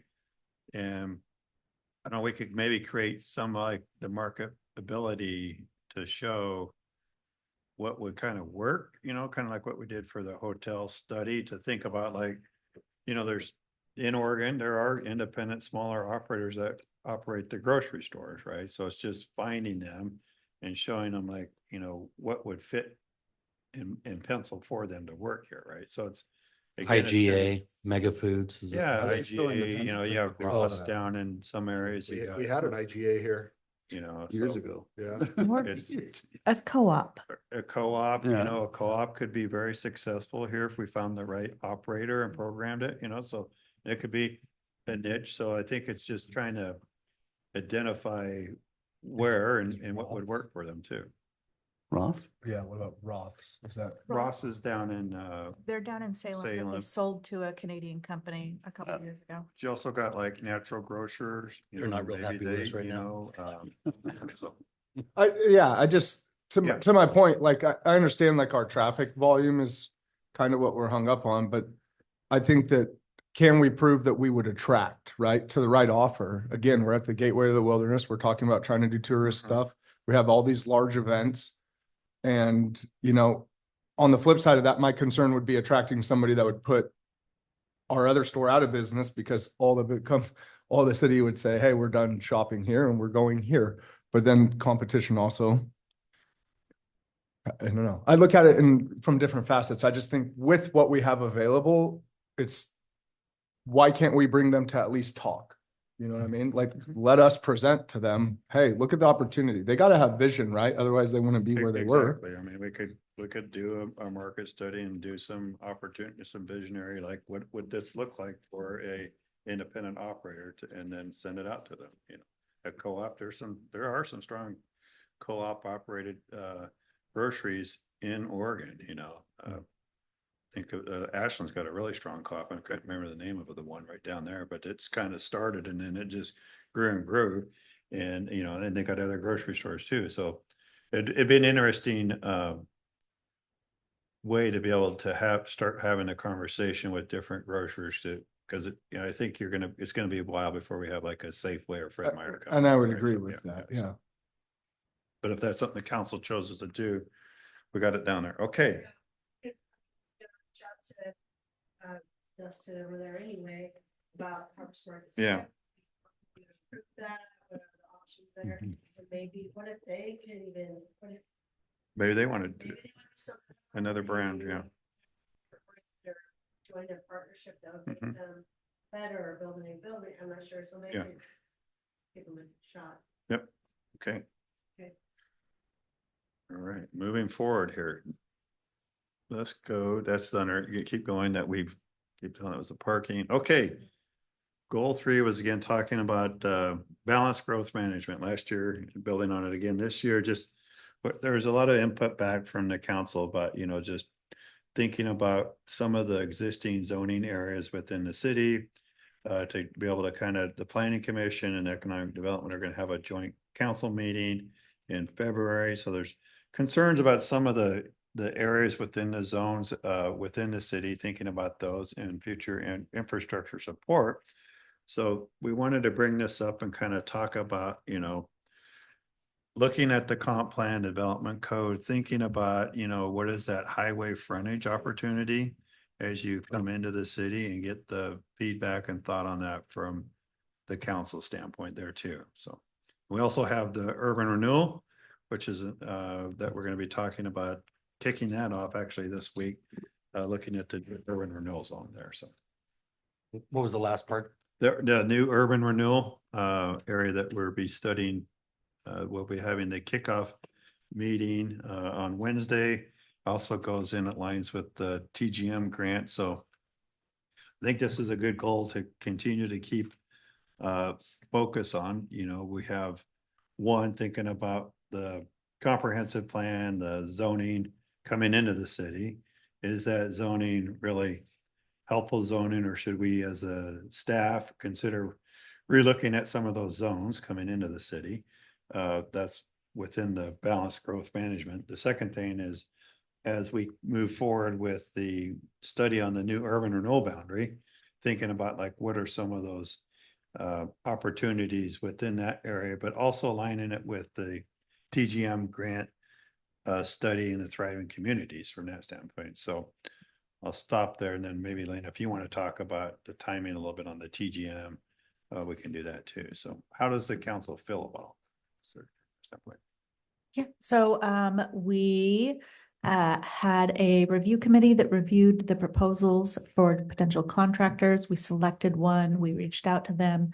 We have our first meeting this week to go over the scope of the contract with them, and then hopefully they will be starting at the beginning of March for the TGM. And so that'll be, I know most of you probably weren't here when we did the riverfront downtown Estacada plan, but similar to that, a lot of community outreach, engagement, and then looking at the sites and the connectivity for transportation, and then the feasibility for utilities and different things on that site, like a hotel or a grocery store or housing, et cetera. Yeah. Okay. I expect that process to last 15 to 17 months.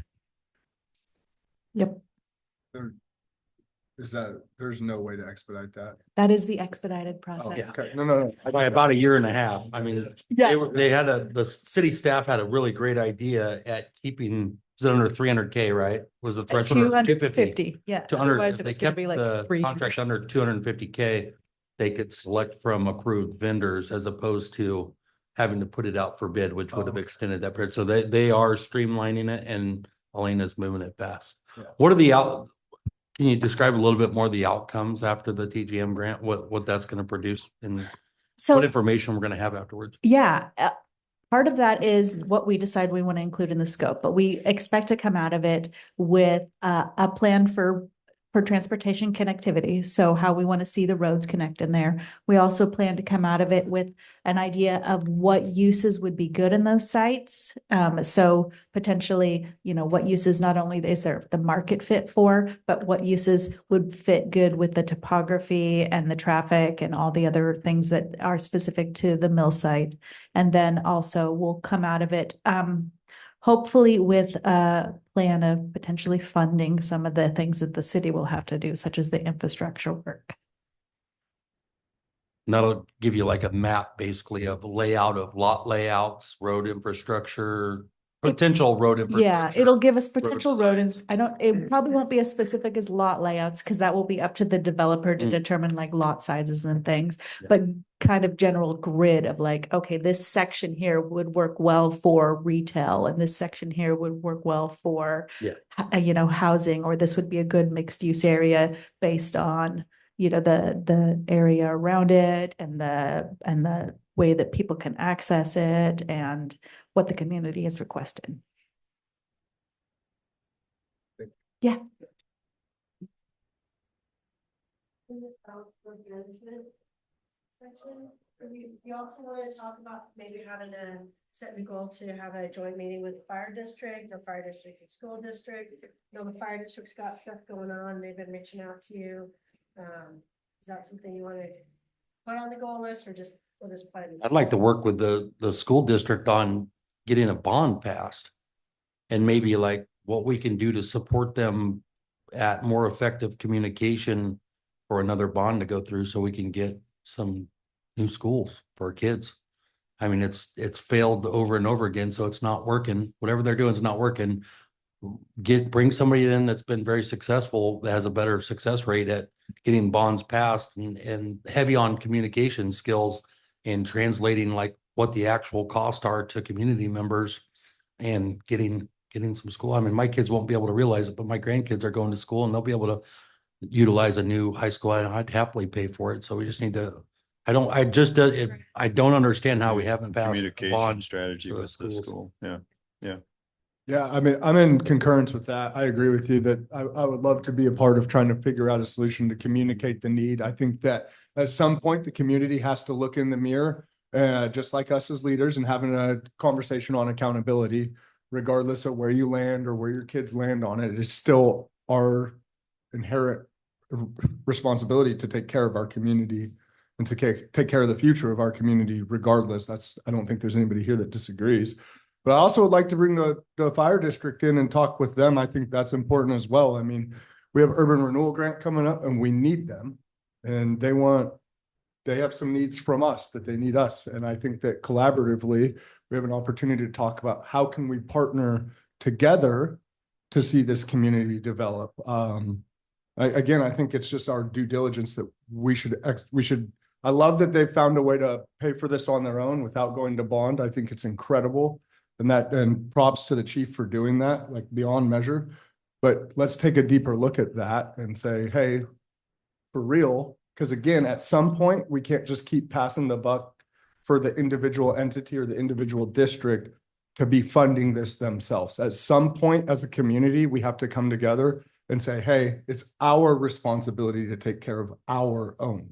And that's every district. So I would definitely be interested in having a conversation with all the districts on how leadership can work together going forward.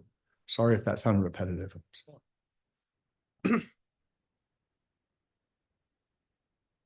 I think the school district's a great idea, but I think this time they ought to pull in the mayor, the council, all of us to help push that idea. They didn't call any of us. And They called. but I mean, they didn't call me. Yeah. All right. And the people have voted me into this seat how many years in a row? For a reason, because they trust me with their city. So why wouldn't the school district ask us to sit at the table to help put this bond through? So we need to get that relationship, and we've talked about this before at the beginning of the year, but that relationship between us and the school district on the table. And this bond would go through. But we've got to do it in a way that's communicated from both sides, because the people listen to all of us, not just the school district. So, that's the best way to get a bond on the table. And, I just think talking with them and sitting down with them and saying, okay, next time we go to this, let's all be on that table. Let's all sell that idea, because that's what the people want to hear, that we're all on the same page. Communication To plan, trust it. communication policy with the school district. I think that's a good goal. Yeah. And we need to have like 500 door knockers. Oh, They were struggling. Me and my kids, we passed out a bunch of slips, but they were struggling on volunteers to get the word out door to door. Being able to explain a tax statement and show what number to use based off. And I think that if we just knocked on every door and calculated what the actual cost was for people based on their house and the information's available, you could do it. That will get it across the finish line. People just had the wrong information. I talked to some people that just wouldn't have voted for it anyways, but lion's share of them were making that decision based on misinformation. They were calculating it based on market value and not the assessed value. And so instead of $40 a month, it was another $120 or $130 or $150 a month. on their taxes. And if they would have understood that it was a lower impact, they would have been more on board with the investment in the community. So. Vote. I think people need to know their vote matters. Everybody needs to go out and vote.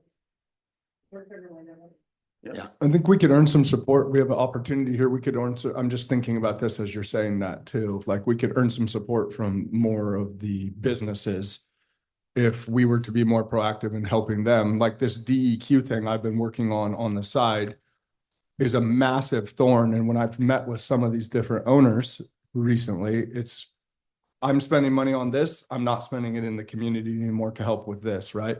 So if we had an opportunity to position ourselves to leverage, I say that very carefully, right? The last thing we want to be doing is just throwing money at litigation. But if we could have a little bit of a spine and some rigidity here to stand up to the state and take ownership within our rights and say, hey, these certain things are costing us. You're claiming you want growth. You're claiming you want to see businesses stay, but your actions don't match. Like I think we have an opportunity to buy some investment from people that are already here, from the businesses and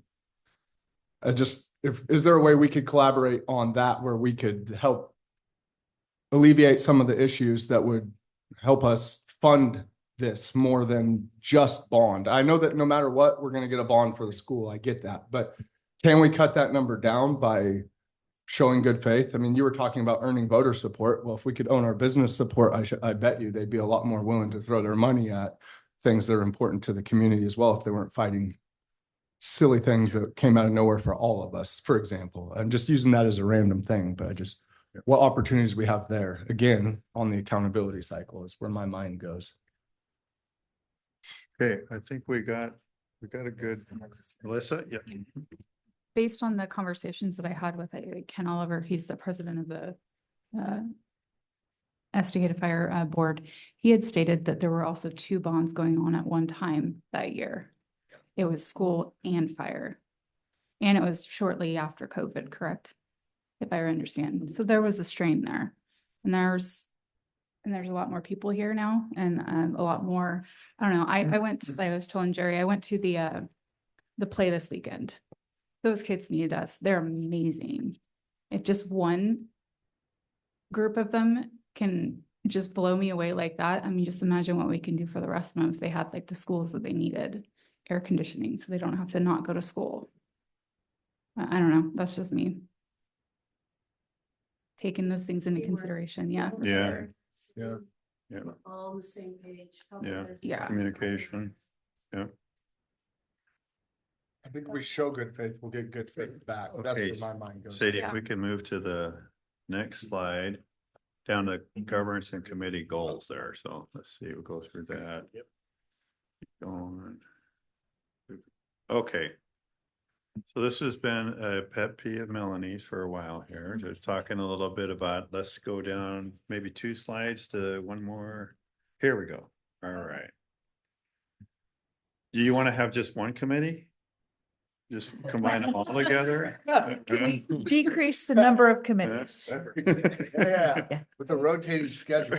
Yeah. Grab a- They come over to microphone here. Okay. Okay, I have a handout there. Can you hand that handout to Yep, everybody? yep. Here. Okay. Pass them around. Okay, so we have a lot of committees and they do really great work. They are the ones that are active, and we know we've talked about how to engage them more, but they're very vested and very passionate about the things that they do.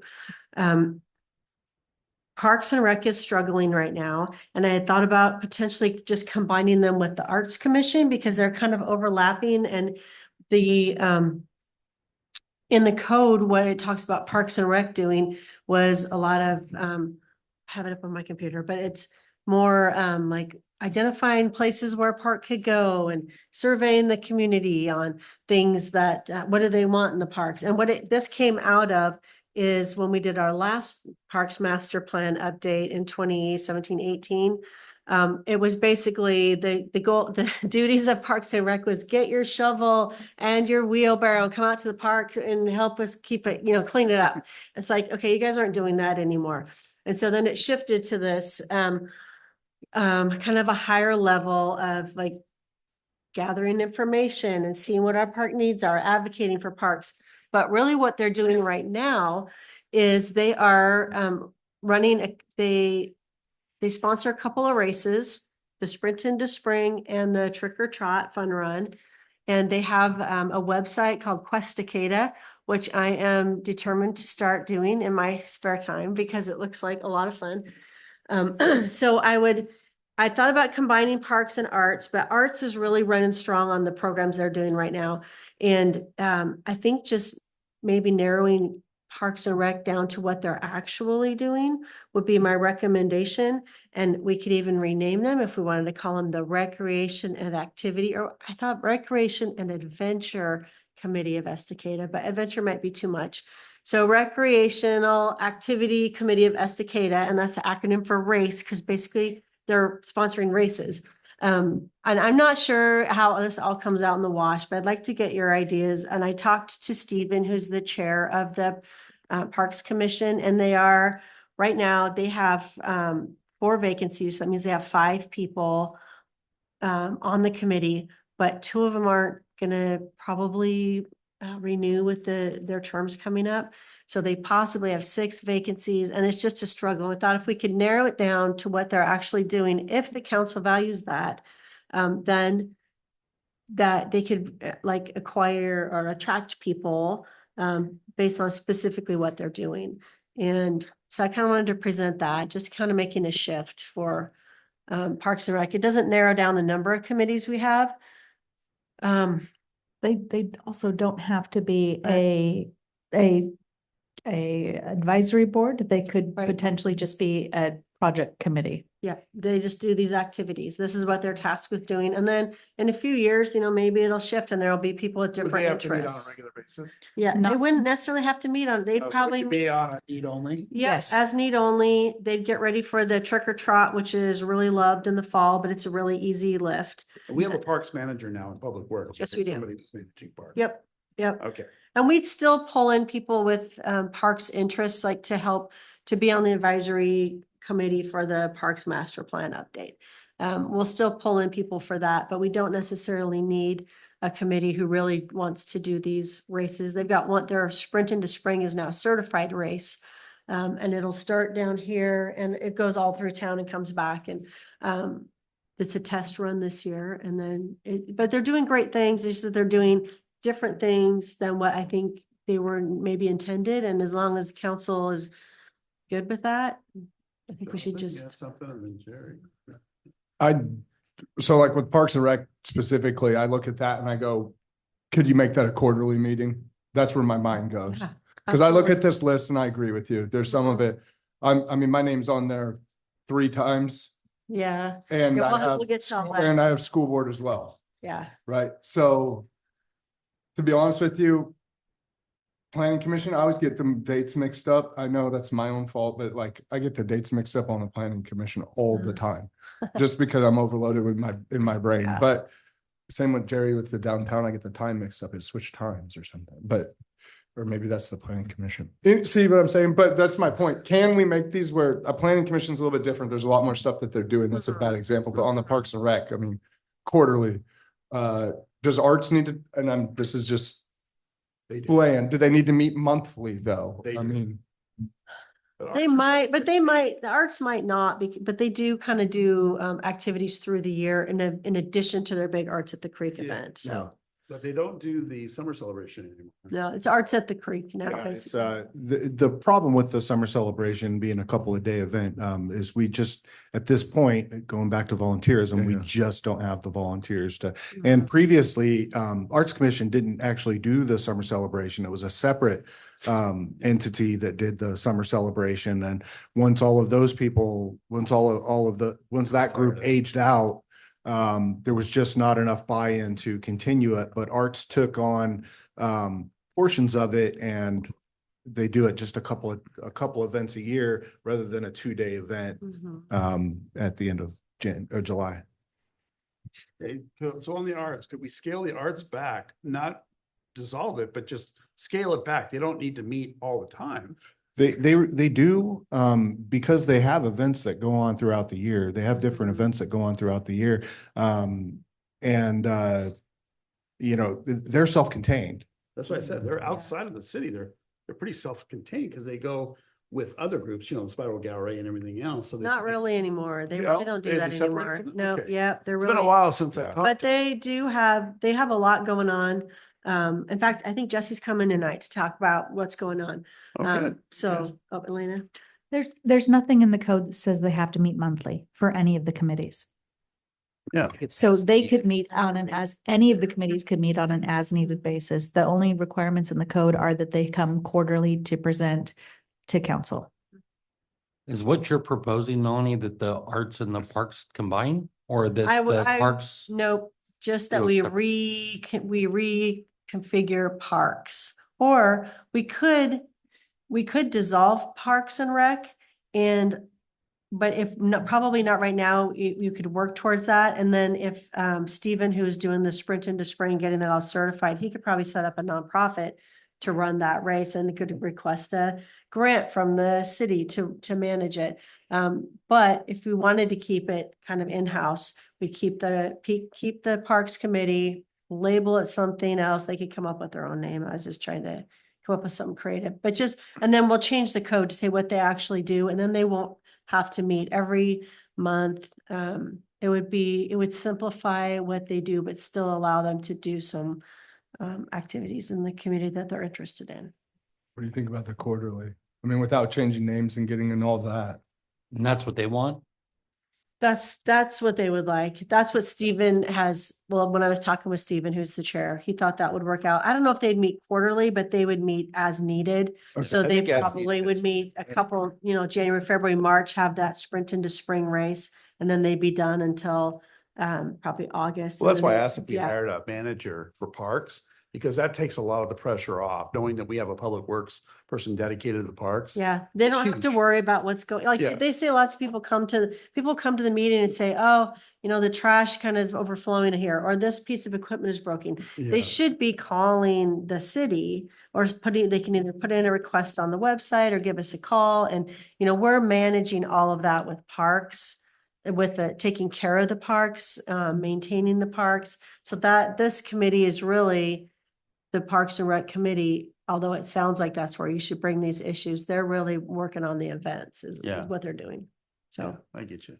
I think we're all kind of there, Jerry.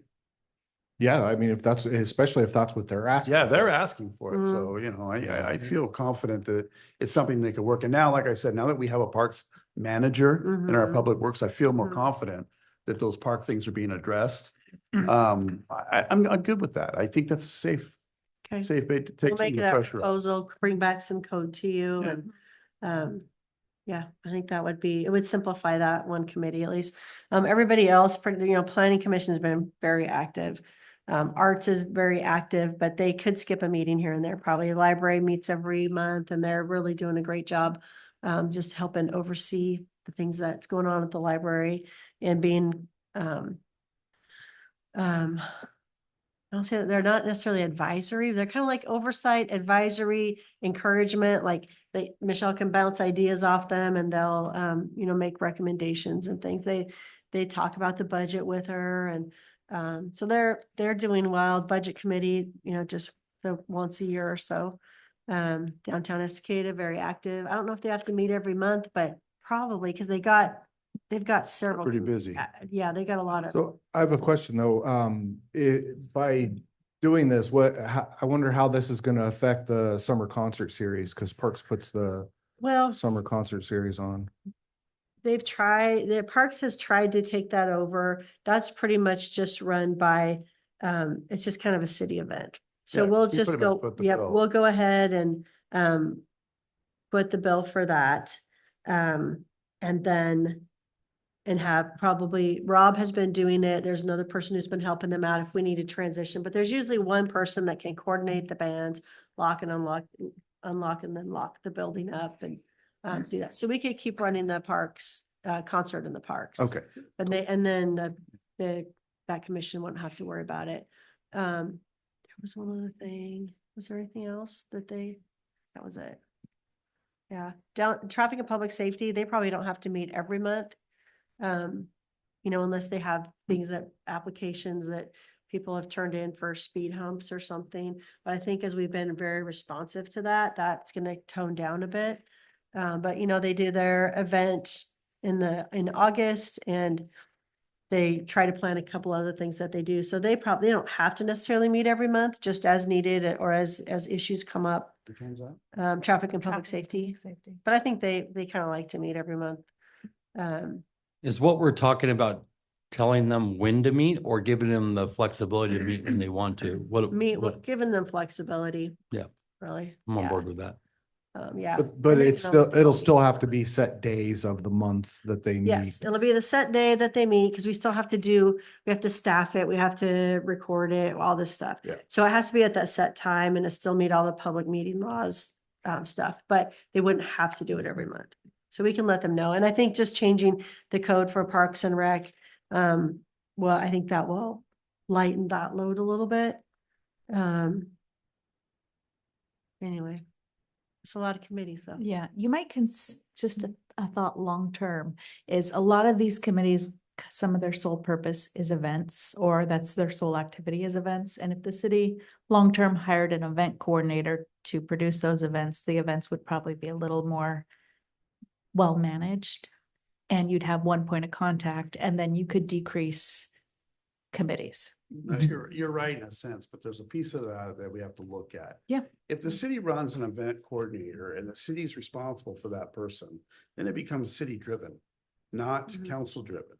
With the committees in place, we are on hands for each one of these committees that we have out there to either help as they move along and guide them in the best way we know how, right?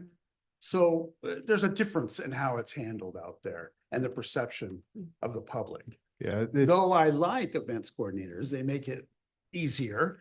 But like I said, they're under your premise.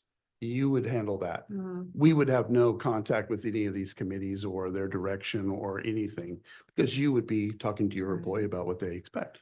So I think the way we have it now is what the public would like to see. I don't think it would go over as well if we changed it the other way, but in the future, maybe, I don't know, you know. Or it hire depends on how a things coordinator progress. to come alongside them Yeah. and like we're saying, do the. Just to, do the paperwork maybe side. say it a little differently, the events now are more community driven. Mhm. They're Mhm. put on by community members for the community. So that, to me, you know, especially like hiring an event coordinator, if we brought somebody in from out of Estacada to come in here and be an event coordinator, that would, you know, as far as the public, you know, our community looks, that's like, what does this person really care about our city? You know, other than they work here. Yeah. That's, Yeah, like I so- said, just saying it a little differently. Oh, okay. I'd be curious to know do you have an associated budget, what that would look like, just off the top of your head? Do you have any idea? I have no idea, although I do know that Elena has done that in the past and she brought in more money Yeah, through fundraising. because if you had an event coordinator, they would do sponsorship sales, because almost all of these, in fact, I would wager to say every event is a loss. And that's fine if that's how they want to operate, that, you know, they're for the community. But if you had an event coordinator, they could come in, they could do sponsorship sales, and they could at least break even or make money. For example, when I worked in Kaiser, the turkey trot brought in like $70,000 profit.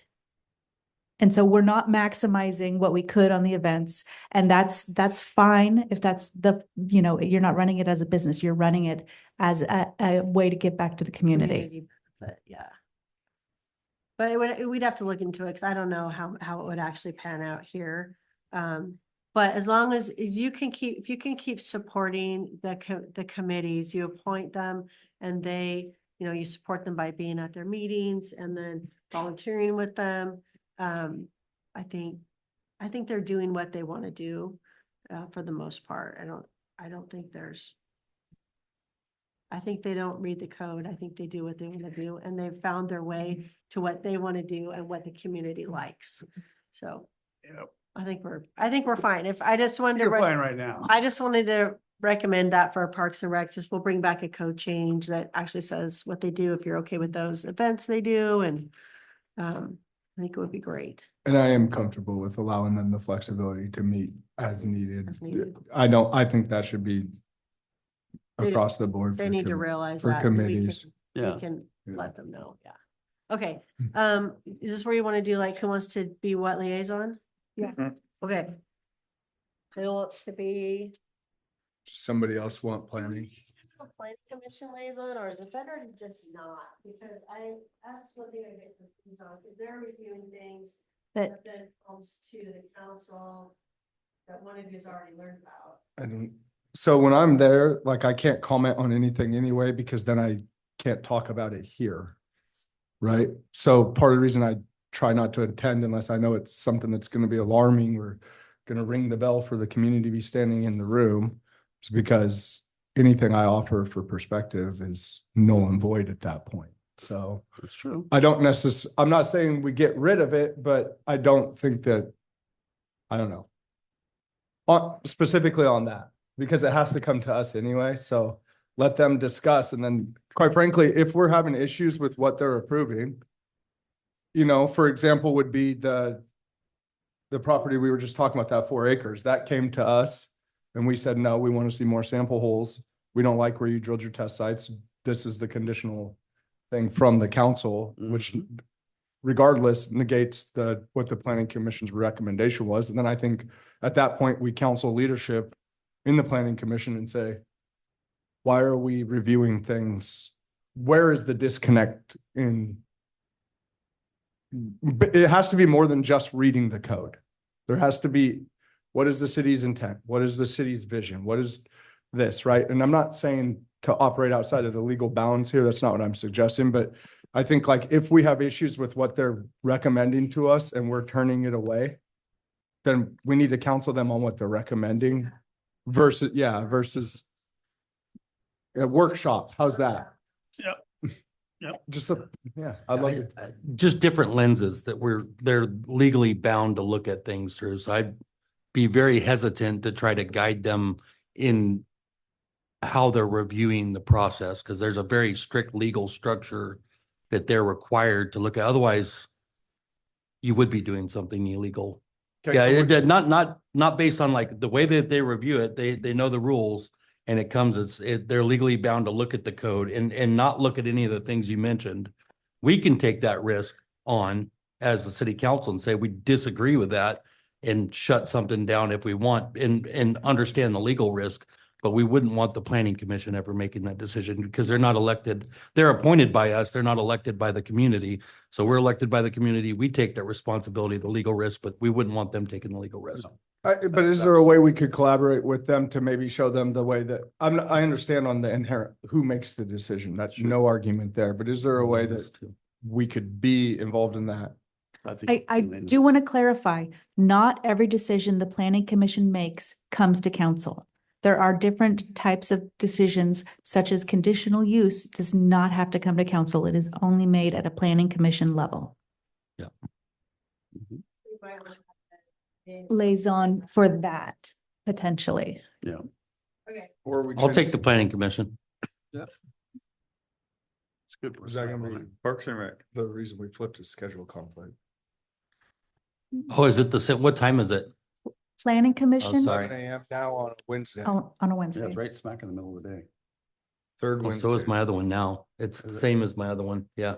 And I have to make it work too. My EDC and my EDC is standing on the conflict that came up for me with the Economic Development Committee. Is I have a standing meeting with Thriving Communities that starts at 11:30, and so I only get I'm only able to stay for half of the EDC Well, I'd meetings. switch you if you want to do that. You got EDC? Yeah, I'll do EDC. Yeah. When is that? Second Tuesday? Yep. I'm writing it down. I personally like to keep both of mine.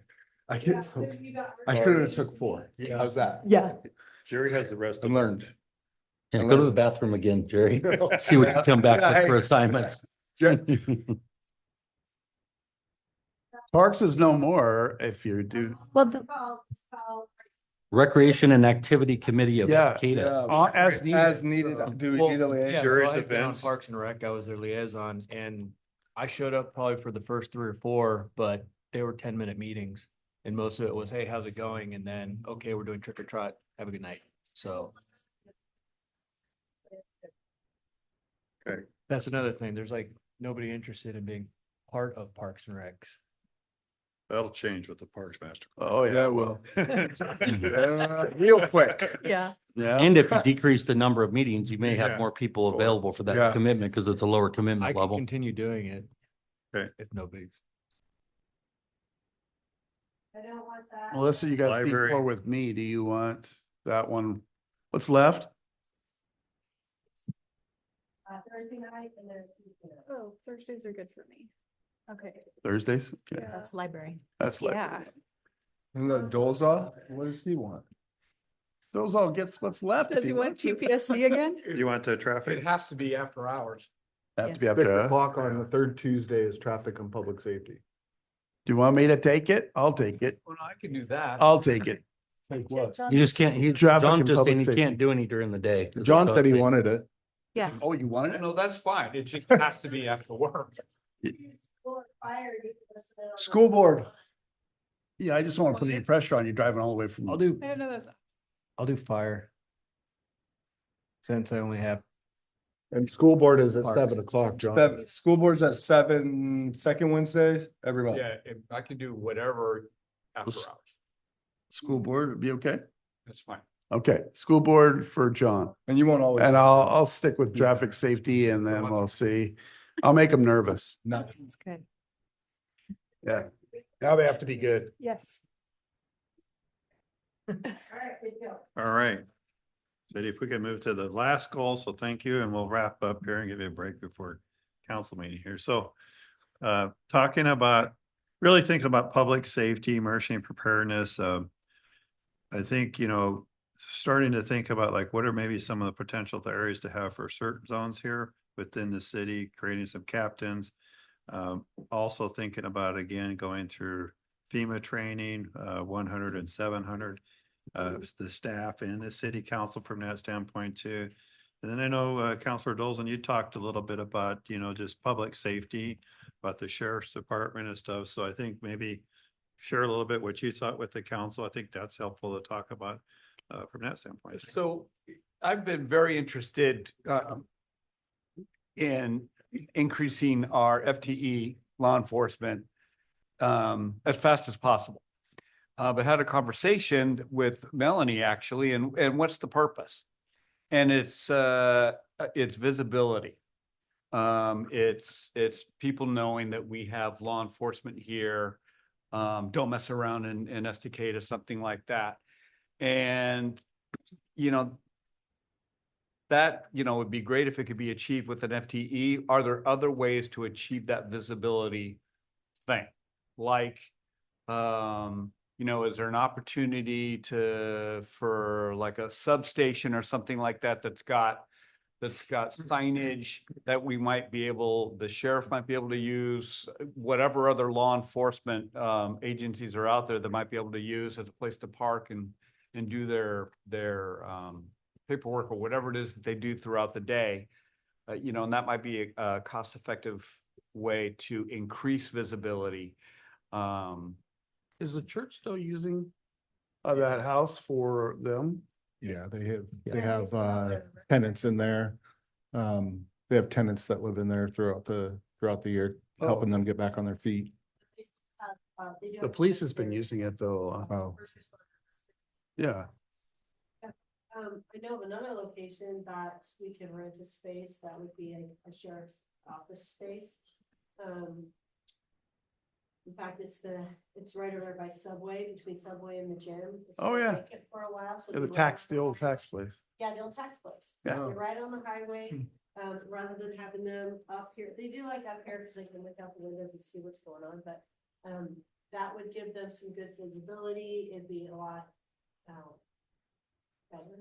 Can we utilize that space for any of the employees? If they were to have that other space, can we use the upstairs for our employees? We use it, good point. code enforcement up there right now, but we'd have a second desk then that is, I'd like to expand code enforcement this year. Yay. Okay, expand code enforcement and I'm then for it. we could look into the location, like you're saying, that we'll put a sign on the door, Estacada Police, certified Clackamas County Sheriff's Office.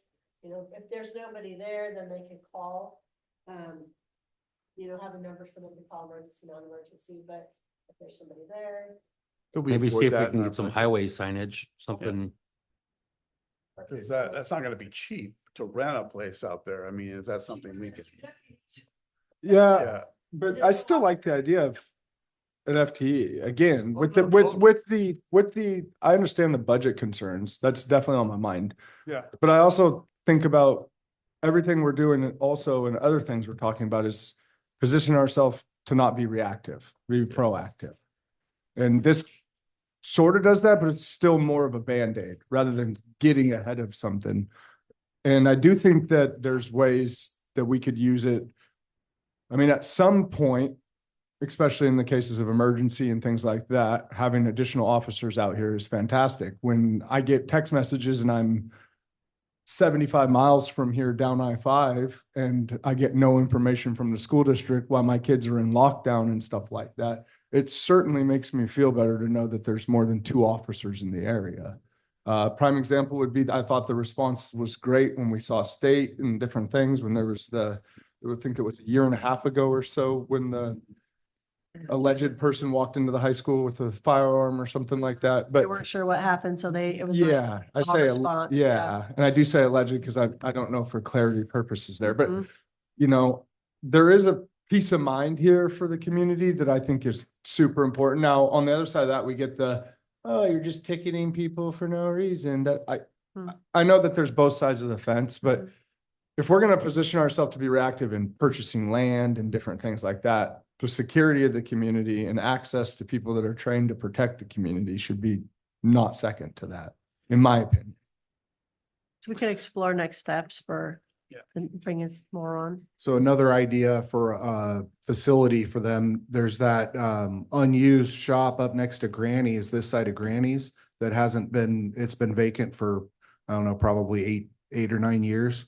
I don't know how big it is. It doesn't look very big from the outside, but it's an unused facility up there. Well, right behind the drive-through, or? You mean where Ryan Austin's Designs was until? It about was 3 weeks ago? like a massage shop for a while. It was Oh, coffee spot. acupuncture spot for a while. Haircutting, styling. Yeah, but He's I, talking about the old gas station up there. PCJs? yeah. Are you talking about in the parking just lot of this side, PCJs? just this side of Granny's. Or not So- Granny's, country, just this side of Oh, the country, not Granny's. Yeah, I thought that got old turned eye care? into a rental. I haven't seen It's any, a- but it's got a big decal on the window and I Oh, haven't that seen little it. one beside the triplex. Yeah. Okay. Oh, interesting. I'm Yeah. sorry, when you said Grant. Yeah, I know, I messed up with the Granny's thing. No, but yeah, We the. could look around. So why don't we put that? You got that at least, got lease, yeah. explore at least space. Fine, lease space. Yeah, it's central, right in the middle of town, Mm-hmm. you know. And then we could explore, Code enforcement. code enforcement expansion and explore next steps for, I have a question on that code enforcement. Yes. Expansion. Are we talking about expanding the hours? Because wasn't the, not necessarily bringing on another right, not, individual, but right. like more of a larger contract? How's that? Yeah, for more of a full-time. Probably we could still get it done with one person, but having them Okay. here, Yeah, yeah. I more just was- full-time. Yeah. And then at some point, might need to look at like having weekend coverage or something. It's typically code enforcement typically is not an emergency situation. It's something that needs to get worked on and things need to get resolved. If it's emergency, you call the police or you call fire. So I hesitate to go like over the weekend yet, but at some point, especially in the summertime in parks and stuff, having somebody out there, just keep an eye on stuff wouldn't be a bad thing. But so I'd like to explore the expansion of code enforcement, and then we could explore, what do we do next? Do we up the hours with our chief so that he's here in town more hours?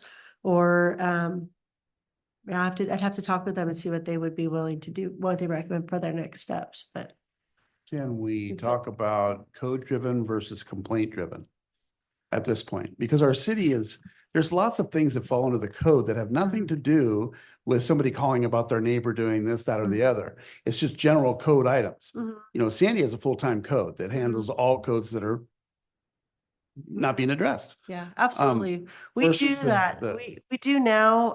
It's about 50-50 for what is, if I remember the last report right, I can't remember. I think it was about 50% complaint and 50% initiated by staff. So, but we can definitely, we'd have more time to drive around and make sure things are.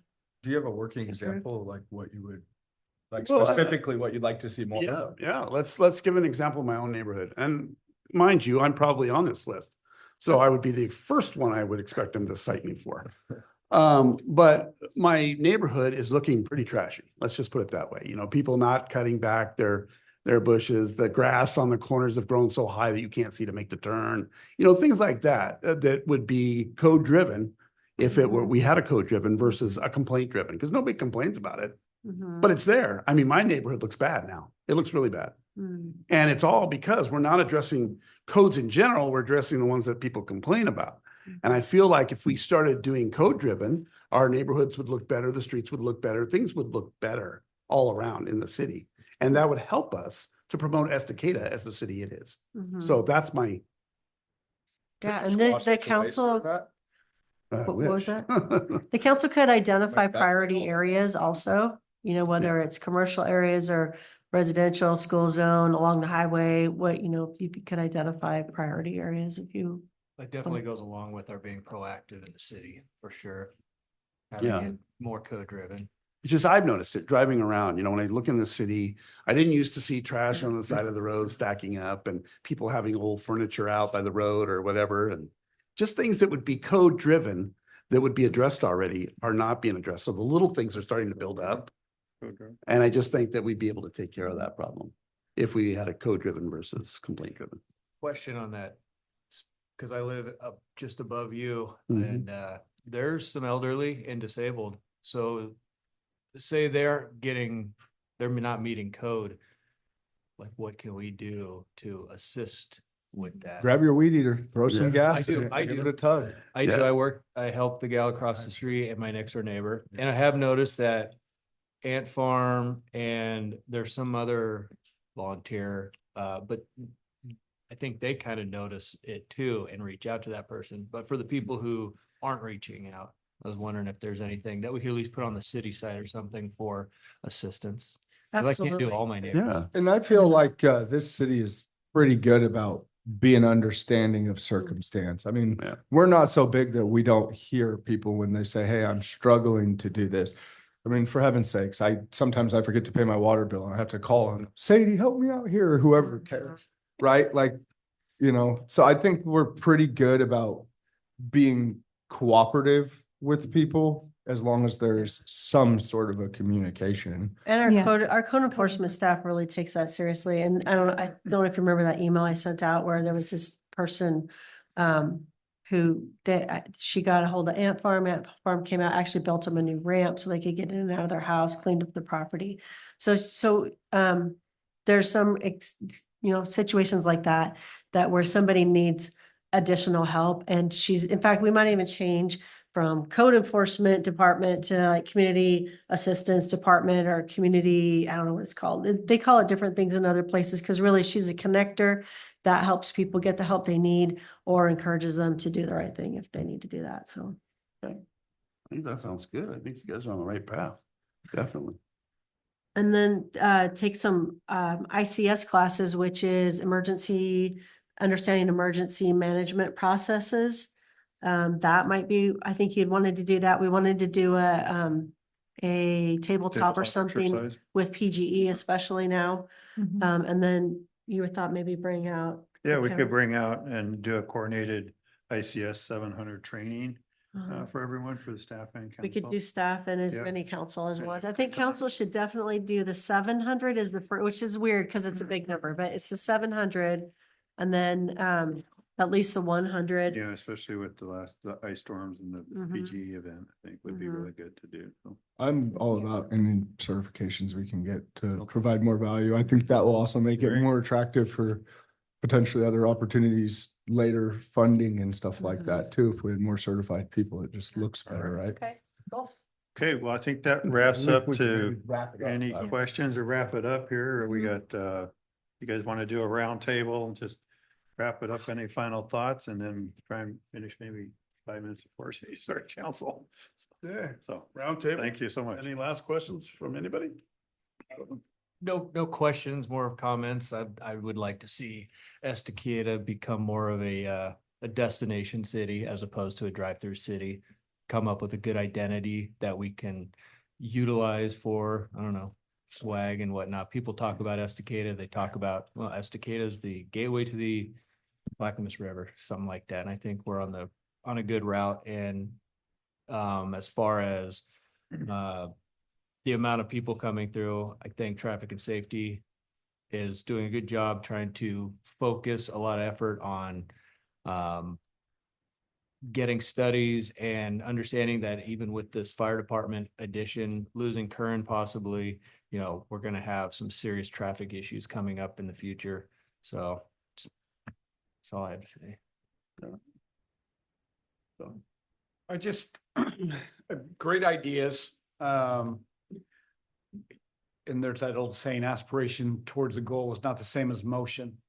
And so that is an adjustment, the timelines that are involved with getting things done. And if there was a way to speed things up, I would be all for that. Obviously due diligence and all that kind of stuff, but not waiting. We've got a good idea of where we want things to go, whatever it is.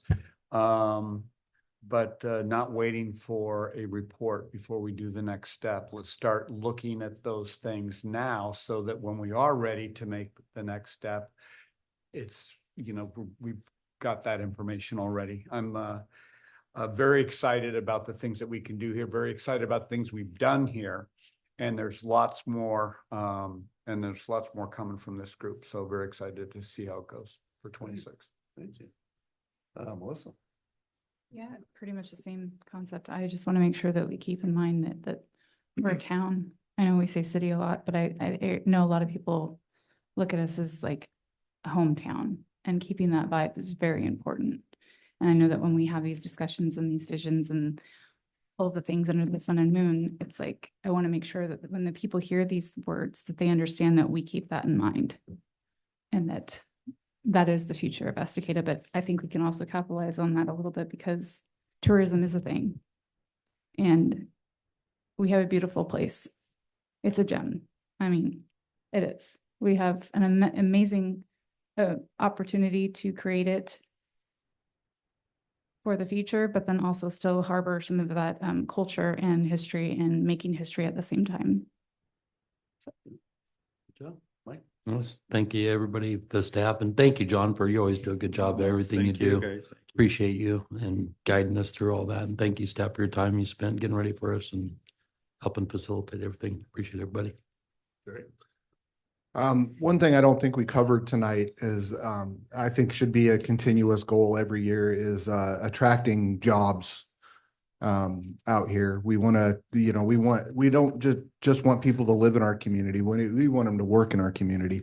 So I think that should be a goal moving forward every year. The other thing is, I want to continue on, the progress we made last year on taking action, measurable goals, moving forward, not just, we talk a lot, we've talked about this before. If we talk a lot, we need to show the community that we're not just talking, we're doing.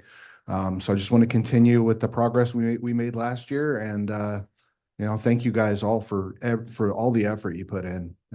We really appreciate it.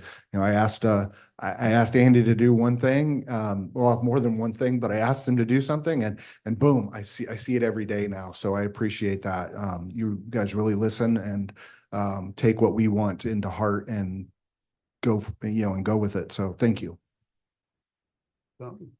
I really appreciate this group. I think it's cool that we can come to the table and express different opinions from different lenses and be respectful as always, right? But also just the creativity in this group. And, I on a personal level, I've been really struck with this accountability bug, and not from any sort of hierarchy need or anything like that. I just think politics are downstream of culture, and it doesn't matter who the leader is or who's in charge if we don't change ourselves first. And the culture in this community is incredible. And whenever I have friends here, or I have family come out of town that's not been here, all the jokes about the Estacada and all that stuff goes away. because they see how the people are here towards each other. They see how the people are when they walk through the neighborhood and they say hi to other people like that. And that's super, super important to me, especially with kids and coming up in the school, you know, it's good for me to see them, see community. So on that, there's things I would like to see change. I think that there's ways we could collaborate more again with other districts, like we said, bringing all the leadership to the table and looking at this creatively as problem solvers, not just alarmists. We don't just need to parrot talking points and things that are going on in other places when we can address stuff that's happening here now and tangible change to the community, to Councilman Dolza and Councilman Tenbush's point, right? Tangible to them, not to just to us, but to them. And I think about beautification, and that creates ownership, right? And there's ways with some of the stuff that's getting developed, some of these guys can't get rid of pulp to save their life, right? So is there ways we could utilize some of the stuff that's here by getting it for free, or, you know, potentially even when I'm thinking about silly stuff like sawdust, right? I walk every morning, I'm walking with 40-pound ruck and I'm looking at stuff and praying for the community and thinking every single morning at 5 o'clock. And I walk by and I see cigarette butts and things like that. And I think it starts with one person deciding to stop and pick that up and throw it in the trash can. And if we saw more of that, it creates ownership. And that could translate to the kids and so on and so forth downstream again. So I look at, I want to prioritize beautification, but I think I also am aware of budget constraint, to your point, Melanie, and that you're doing the best you can with what you have.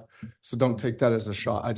Can we fix this by fixing ourselves? And I think that we're on that path, but I just want to encourage you guys as the leadership in the community and in your neighborhoods to really just take a hard look in the mirror and ask, what can I do more of to put out there that shows these people, that shows not just these people, but the other communities out there that this place is different. And when you come here, you better not mess around. You better be respectful. You better put out all that. So super important to me. And I just really want to say thank you, John. Again, like Councilman Makota said, every time you're very thorough. You have lots of answers. If you don't have it, you're pretty quick to get it. It's a pleasure working with you. And to the communication, don't really know you yet, but I see Estacada stuff now around town. I see, like, when I say around town, I hear about it, or I see more than just Estacada locals pop up on my feed talking about presumable things going on in town. I actually see stuff coming from the city now, and I think that's a huge compliment to what we've had. So thank you for coming and showing us results, not just talking about what you could do, but coming with creative ideas even on your video. I mean, very impressive. So great hire there, and yeah, thank you guys.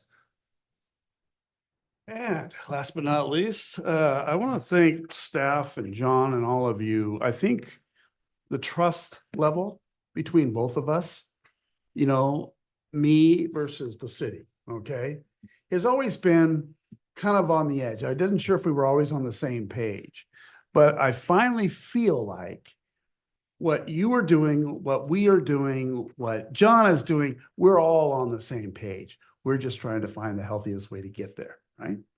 So that has helped me immensely out there with the public. My phone has stopped ringing off the hook. There's a general consensus that we're all doing what's good for Estacada. And I appreciate that more than you know. So, you know, investing in staff has been major for me lately. I feel like you need the staff, we'll give it to you because we're all doing the work and we need it. So I thank you for everything that you do, John. You being here and being a part of our team on a regular basis and helping us put this together has made a world of difference in the direction we were going in. Well, thank you. They're a wonderful team. I'm Yeah. fortunate to work with you all and the city team, Melanie and Lena and Katie and Andy. I mean, it's a great group of people and I just love it. Everyone's rowing a boat in the same direction, you know, and it's just really, really fun. It's a great group of individuals here in this town. And I only hear great things out there from everywhere I go. I keep telling people it's How is you guys Estacada. get through a meeting without You're gonna fighting? invest here. That's That's the nice thing. It's the best. Yeah. Now we're on to something. Can I make one last comment too? Yeah. I wanted to just call out in case you didn't get a chance to get, because I know you had a big packet for tonight and then also the packet for today. If you look at this goal setting packet, There are a list of accomplishments of things that got done by department. There's several departments that turned that in. And then there's also a month by month, blow by blow, what happened last year.